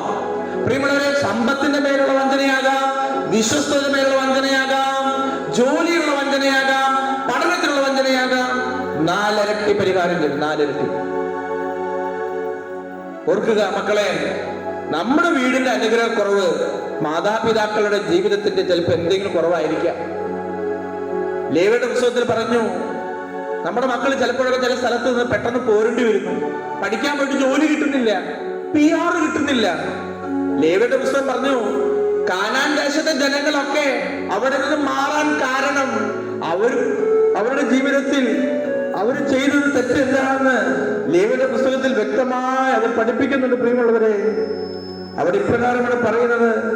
ആ സ്ഥലത്ത് ചെന്നപ്പോൾ അവിടുത്തെ ജനങ്ങൾ എന്ത് ചെയ്യുന്നറിയോ? അവർ തെറ്റായ രീതിയിൽ ഓരോന്നും അവർ അനുഷ്ഠിക്കാൻ തുടങ്ങി. അങ്ങനെ ദൈവം ആ ജനത്തെ അവിടെ നിന്ന് തിരസ്കരിച്ചു. ആ നാട്ടിലെ ജനങ്ങൾ മ്ലേച്ഛത കൊണ്ട് നാട് മലിനമാക്കി. ഈ ദേശം നിങ്ങൾക്ക് മുമ്പുണ്ടായിരുന്നവരെ പുറന്തള്ളിയതുപോലെ അതിനെ അശുദ്ധമാക്കുക വഴി നിങ്ങളെയും പുറന്തള്ളാതിരിക്കുവാൻ സൂക്ഷിച്ചുകൊള്ളുവിൻ. നമ്മുടെ ജീവിതത്തിൽ വിശുദ്ധി നഷ്ടപ്പെട്ടിട്ട് നമ്മൾ എവിടെ പോയാലും ചിലപ്പോൾ ആ ദേശം PR കിട്ടാതെ പോരേണ്ടി വരും. എല്ലാവർക്കും ഇങ്ങനെയല്ല, പക്ഷേ ജീവിത വിശുദ്ധിയിൽ എന്തെങ്കിലും കുറവുണ്ടായാൽ ആ സ്ഥലത്ത് നിന്ന് ആ സ്ഥലം നമ്മളെ തിരസ്കരിക്കും. ഒരു ജനത്തിനോട് ദൈവം പറഞ്ഞതാണ്, ഇസ്രായേൽ ജനം കാനാൻ ദേശത്തേക്ക് ചെല്ലുമ്പോൾ കാനാൻകാരും മ്ലേച്ഛ കാര്യങ്ങൾ ചെയ്തു. ആ ജനത്തെ അവിടുന്ന് കർത്താവ് പുറന്തള്ളി. കാരണം അവരുടെ മ്ലേച്ഛത കൊണ്ടാണ്. ഓർക്കുക, നമ്മുടെ ജീവിതത്തിൽ എവിടെയെങ്കിലുമൊക്കെ ചില മ്ലേച്ഛ സ്വഭാവങ്ങൾ കടന്നു വരുന്നുണ്ടോ? ഞാൻ നിങ്ങളെ എങ്ങോട്ട് നയിക്കുന്നുവോ ആ ദേശം നിങ്ങളെ തിരസ്കരിക്കാതിരിക്കുവാൻ നിങ്ങൾ എൻ്റെ നിയമങ്ങളും കൽപ്പനകളും അനുസരിക്കുകയും അനുഷ്ഠിക്കുകയും ചെയ്യുവേൻ. നമ്മുടെ മക്കൾക്ക് വേണ്ടി നമ്മൾ പ്രാർത്ഥിക്കുന്നു. പഠിക്കാൻ പോകുന്നിടത്ത് പ്രശ്നം, അവന് വലിയ കാശ് കൊടുത്ത് കോയമ്പത്തൂർ പഠിപ്പിക്കാൻ പറ്റൂ, ബാംഗ്ലൂർ പഠിപ്പിക്കാൻ പറ്റൂ. പക്ഷേ കഞ്ചാവ് മയക്കുമരുന്നിന് അടിമയായി അവനിതാ പഠനം പൂർത്തിയാക്കാതെ തിരിച്ചു വന്നു. ഇതാണ് ആ വചനം പറയുന്നത്. 20-ാം അധ്യായത്തില്, ലേവ്യയുടെ പുസ്തകം 20-ാം അധ്യായത്തില് മനോഹരമായി പറയുകയാണ്, ഞാൻ നിങ്ങളെ എങ്ങോട്ട് നയിക്കുന്നുവോ ആ ദേശം നിങ്ങളെ തിരസ്കരിക്കാതിരിക്കുവാൻ നിങ്ങൾ എന്റെ നിയമങ്ങളും കൽപ്പനകളും അനുസരിക്കുകയും അനുഷ്ഠിക്കുകയും ചെയ്യുവിൻ. എന്റെ മുമ്പിൽ നിങ്ങൾ വിശുദ്ധരായിരിക്കുവിൻ, എന്തെന്നാൽ കർത്താവായ ദൈവം ഞാൻ പരിശുദ്ധനാണ്. പ്രിയമുള്ളവരെ, ഈ ഒരു വചനം ശക്തമായി ദൈവത്തിന്റെ ആത്മാവ് നമ്മോട് പറയുകയാണ്. ഇന്ന് ഈ കാലഘട്ടത്തിൽ കൊറോണ വന്നാലും നിങ്ങൾ ഭയപ്പെടുന്നു വേണ്ട. നിങ്ങളുടെ മക്കളെ വിളിച്ചുകൊണ്ടുപോയി ജോലി കൊടുക്കും. നിങ്ങളുടെ മക്കളെ വിളിച്ചുകൊണ്ടുപോയി പരീക്ഷയിൽ പാസ്സാക്കും. മക്കൾ ഈ വിശുദ്ധിയിൽ ജീവിക്കാൻ പരിശ്രമിക്കും. മാതാപിതാക്കൾ ഈ വിശുദ്ധിയിൽ ജീവിക്കണം. എനിക്ക് ഇത്തിരി കൂടി ഇഷ്ടം തോന്നുന്നു, എനിക്കിതിന് താല്പര്യം തോന്നുന്നു, എനിക്ക് ഇന്ന് കേൾക്കാൻ കൊതിയാവുന്നു. ആ സ്വരത്തിനൊരു പ്രത്യേക സുഖം. കുറെ സമയം എന്നോട് സംസാരിക്കുന്നു, എന്റെ കാര്യങ്ങൾ ചോദിക്കുന്നു. സുഖമാണോ? എന്താണ് ക്ഷീണിച്ചിരിക്കുന്നത്? പ്രിയമുള്ളവരെ, കർത്താവ് കൂടെ വരുമ്പോഴാണ് ഇതൊക്കെ ഭാരമാണ് തോന്നുള്ളൂ. കർത്താവ് പറയും, നിന്റെ ഭാരം എന്നെ ഏൽപ്പിക്കുക. അല്ലെങ്കിൽ ഇതൊക്കെ സന്തോഷം തോന്നും. ഇത് ലോകത്തിന്റെ സുഖമല്ലേ? ഞങ്ങൾ വേറെ തെറ്റൊന്നും ചെയ്യുന്നില്ലല്ലോ, ഞങ്ങൾ കണ്ടു വിളിക്കുന്നല്ലേ ഉള്ളൂ. മക്കളെ, ദൈവത്തിന്റെ ആത്മാവ് നമ്മളെ ബോധ്യപ്പെടുത്തുന്നു. കൂടുതൽ വിശ്വസ്തത പാലിക്കണം. കർത്താവ് നമ്മുടെ വീട്ടിലേക്ക് വരുന്നു. നമ്മുടെ വീടുകളിൽ വിശ്വാസം ദൈവത്തെക്കാൾ ഉപരിയായി, ദൈവമേ കുറച്ച് പൈസ അവിടേക്കും കൊടുക്കാം, അവർക്ക് എന്തെങ്കിലും നമുക്ക് സഹായിക്കാമല്ലോ. പ്രിയമുള്ളവരെ, നിന്റെ ആലയത്തിലാണ് യഥാർത്ഥ ദൈവം ഉള്ളത്. നിന്റെ ദൈവമായ കർത്താവ് അല്ലാതെ മറ്റൊരു ദൈവം നിനക്കുണ്ടാകരുത്. നമ്മുടെ കുടുംബം കുട്ടിച്ചോറായി പോകും. മക്കളെ, അന്യ ദൈവങ്ങളുടെ അടുത്തേക്ക് പോകരുത്. നേർച്ച അവിടേക്ക് കൊടുക്കരുത്. നീ ദൈവത്തിൽ വിശ്വസിക്കുക, നീ നിന്റെ കുടുംബവും രക്ഷ പ്രാപിക്കും. കർത്താവായ യേശു വിശ്വസിക്കുക, നീ നിന്റെ കുടുംബം രക്ഷ പ്രാപിക്കും. ഗാനത്തോട് ചേർന്ന് നമ്മൾ പാടി പ്രാർത്ഥിച്ച് ആശീർവാദത്തിനോട് ഒരു ഗാനത്തോടു കൂടി നമ്മൾ പാടി പ്രാർത്ഥിക്കുകയാണ്.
പക്ഷേ ഏറ്റവും സ്നേഹമുള്ളവർ ഒത്തിരി സന്തോഷമുണ്ട്. ഞാനിപ്പോൾ ഓർക്കാറുള്ളൊരു കാര്യമുണ്ട് നമ്മുടെ ദേവാലയത്തെക്കുറിച്ച്. നിക്സൺ അച്ഛനറിയാം, ഈശോയുടെ കുരിശിൻ്റെ തിരുശേഷിപ്പുള്ളൊരു ഇടവകയാണ് ഇരിഞ്ഞാലക്കുട രൂപതയിൽ. മാപ്രാണം കഴിഞ്ഞാൽ ഒരു ഈശോയുടെ തിരുശേഷിപ്പുള്ള ഇടവകയാണ്. അതിനൊത്തിരി അത്ഭുതങ്ങളും കാര്യങ്ങളൊക്കെ ഇടവകയിലുണ്ട് എന്നുള്ളത് നമുക്കെല്ലാവർക്കും അറിയാവുന്നതാണ്. ഒത്തിരി പേര് മാതാവിൻ്റെ അടുക്കിലേക്ക് കടന്നു വന്ന് പ്രാർത്ഥിക്കുന്നുണ്ട്. ഒത്തിരി സന്തോഷമുള്ളൊരു ദിവസമാണ്. അച്ഛനെ നമ്മോട് ഒപ്പമായി കിട്ടിയത് എനിക്ക് തോന്നുന്നു പരിശുദ്ധ അമ്മയുടെ ഈശോയുടെ ഒരു നിയോഗമായിട്ട് ഞാൻ കരുതുകയാണ്. അച്ഛൻ്റെ ഒത്തിരി നല്ല എക്സ്പീരിയൻസും അതുപോലെ ആത്മീയമായിട്ട് നമ്മൾ കൊടുക്കാനും ഒരുമിച്ച് നിന്ന് കൂട്ടായ്മയിൽ പ്രാർത്ഥിക്കാനും നമ്മെ ഒരുക്കിയ നിക്സൺ അച്ഛനെ നമുക്കറിയാം. BLM ധ്യാന കേന്ദ്രത്തിലെ ഡയറക്ടർ അച്ഛനാണ്. ഒത്തിരി സ്ഥലങ്ങളിലൊക്കെ ധ്യാനിപ്പിക്കുന്നു. നമ്മുടെ ഇടവകയിലേക്ക്, കൊച്ചു ഇടവകയിലേക്ക് കോവിഡിൻ്റെ ബുദ്ധിമുട്ട് സാഹചര്യമൊക്കെ അറിയാം. എന്നാൽ പോലും ഒത്തിരി സ്നേഹത്തോടെ ഇന്ന് രാവിലെ മുതൽ യാത്രയായിരുന്നു. എറണാകുളത്ത് പോയേക്കായിരുന്നു. വൈകുന്നേരം സായി സന്ധ്യയിൽ ഓടി നമ്മുടെ അടുത്തേക്ക് എത്തിയത് നമ്മളോടുള്ള സ്നേഹമാണ്. ഒത്തിരി സ്നേഹത്തോടെ ജ്യേഷ്ഠ വൈദികന് സ്നേഹത്തോടെ നമ്മുടെ എല്ലാവരും പേര് കൈയടിച്ച് നമുക്ക് നന്ദി പറയാം. എനിക്ക് കുറേ പേര് മിസ്സായിട്ടുണ്ട് കാണാൻ. നമ്മൾ വീഡിയോ നമ്മൾ ചെയ്യുന്നുണ്ട്, അത് നമ്മുടെ ഇടവകയിൽ എല്ലാവർക്കും കൊടുക്കും. അതുപോലെ തന്നെ പ്രത്യേകിച്ച് ഗാന ശുശ്രൂഷ ആലപിച്ച് ഞങ്ങളെ ആത്മീയമായി ഒരുക്കിയ പ്രിയപ്പെട്ട ചേട്ടായിക്കും ഒത്തിരി ജോസ് ചേട്ടായിക്കും ഒത്തിരി സ്നേഹത്തോടെ കൈയടിച്ച് നമുക്ക് നന്ദി പറയാം. ഇവിടെ 2 രൂപങ്ങളുണ്ട്. ചിലവരൊക്കെ ചോദിച്ചു ഇത് മെസ്സിയാണോ? അതോ ഒരിക്കലും അല്ല. നമ്മളിത് വെക്കാനുള്ളൊരു കാരണമുണ്ട്. ഇപ്പം ഈ അടുത്ത കാലത്ത് വാഴ്ത്തപ്പെട്ട കാർലോ ആണ്. നമ്മൾ കാർലോ അക്വീറ്റസ് എന്നാണ് പേര്. നമ്മൾ എല്ലാവരും നമ്മൾ വായിച്ചിട്ടുണ്ട്, കേട്ടിട്ടുണ്ട്. ഈ പ്രായത്തിൽ ഈ കൊച്ചു കുട്ടിയായിരുന്ന സമയത്ത് വാഴ്ത്തപ്പെട്ടവനായതാണ്. നമ്മളൊക്കെ എല്ലാവർക്കും ഒരു മാതൃകയാണ്. കുട്ടികളൊക്കെ ഇവിടെ ഇരിക്കുന്നുണ്ട്, നമ്മൾ മൊബൈലൊക്കെ ഉപയോഗിക്കുന്നവരാണ്. ദിവ്യകാരുണ്യം മാത്രം മൊബൈലിലൂടെ അത് എടുത്ത് വെബ്സൈറ്റാക്കി ചിത്രീകരിച്ച് അങ്ങനെ ലോകം മുഴുവനും പ്രചരിപ്പിച്ച് വിശുദ്ധനായതാണ്. എല്ലാവർക്കും ഒരു മാതൃക. അതുകൊണ്ടാണ് നമ്മളിവിടെ ഇങ്ങനെ ഈ ഫോട്ടോ ചെയ്തത്. അതുപോലെ പ്രാസ്യമ്മ ഈ വിശുദ്ധർ ഞങ്ങൾക്ക് നല്ല മാതൃക തരട്ടെ. നമ്മുടെ ഈ നിമിഷം നമ്മുടെ പള്ളിയിൽ ആൾത്താരയിൽ ഇടാൻ പോകുന്ന മണ്ണും നമ്മുടെ വീടുകളിൽ നിന്ന് ഞങ്ങൾ സ്വരൂപിച്ച മണ്ണാണ്. എല്ലാ വീടുകളിലും മണ്ണുണ്ട് ഇതിൽ. അതുപോലെ പഴയ ജവന്മാരൊക്കെയാണ്. അച്ഛനത് വെഞ്ചരിച്ചിട്ട് നമുക്കിപ്പോൾ തന്നെ ലൈറ്റൊന്നും വലിയ കാര്യമായിട്ടില്ല, മൊബൈലിൻ്റെ വെളിച്ചമൊക്കെ ഉണ്ടെങ്കിൽ ഒന്ന് പോയി നമുക്കിപ്പോൾ തന്നെ ആൾത്താരയിൽ നമുക്ക് നിക്ഷേപിക്കാമെന്ന് സ്നേഹത്തോട് ഓർമ്മപ്പെടുത്തുന്നു. അച്ഛനത് പ്രാർത്ഥിച്ചിട്ടൊന്ന് വെഞ്ചരി. കർത്താവായ ഈശോയെ, ഈ മണ്ണ് കർത്താവെ ഞങ്ങളുടെ ഭവനമിരിക്കുന്ന സ്ഥലത്തെ മണ്ണാണ്. ഈ മണ്ണിലാണ് ഞങ്ങൾ അധ്വാനിക്കുന്നത്, ഞങ്ങൾ ജീവിക്കുന്നത് ഈ മണ്ണിലാണ്. നെറ്റിയിലെ വേർപ്പൊഴിച്ചുകൊണ്ട് അധ്വാനിക്കുവാൻ ആഹ്വാനം ചെയ്ത കർത്താവെ, ഈ മണ്ണിൽ ഫലങ്ങൾ ചൂടുവാൻ ഞങ്ങൾ അനുഗ്രഹിക്കണമേ. ഞങ്ങളുടെ വിയർപ്പ് വീണ മണ്ണാണ്, ഞങ്ങളുടെ പാദമുദ്രകൾ പതിഞ്ഞ മണ്ണാണ്, ഞങ്ങളുടെ സ്നേഹവും ഞങ്ങളുടെ ത്യാഗവും പതിഞ്ഞ മണ്ണാണ്. ഞങ്ങളുടെ പൂർവികരിലോ ഞങ്ങളിലോ വന്ന പാപത്തിൻ്റെ ബന്ധനങ്ങളും ഈ മണ്ണിലുണ്ടാകാം. ഞങ്ങൾ ചെയ്തു പോയ പാപത്തിൻ്റെ ബന്ധനങ്ങൾ എന്തെങ്കിലും ഉണ്ടെങ്കിൽ കർത്താവെ, ഇത് പുണ്യമായി മാറുവാൻ ഇത് ഞങ്ങൾക്ക് ഇടവരട്ടെ.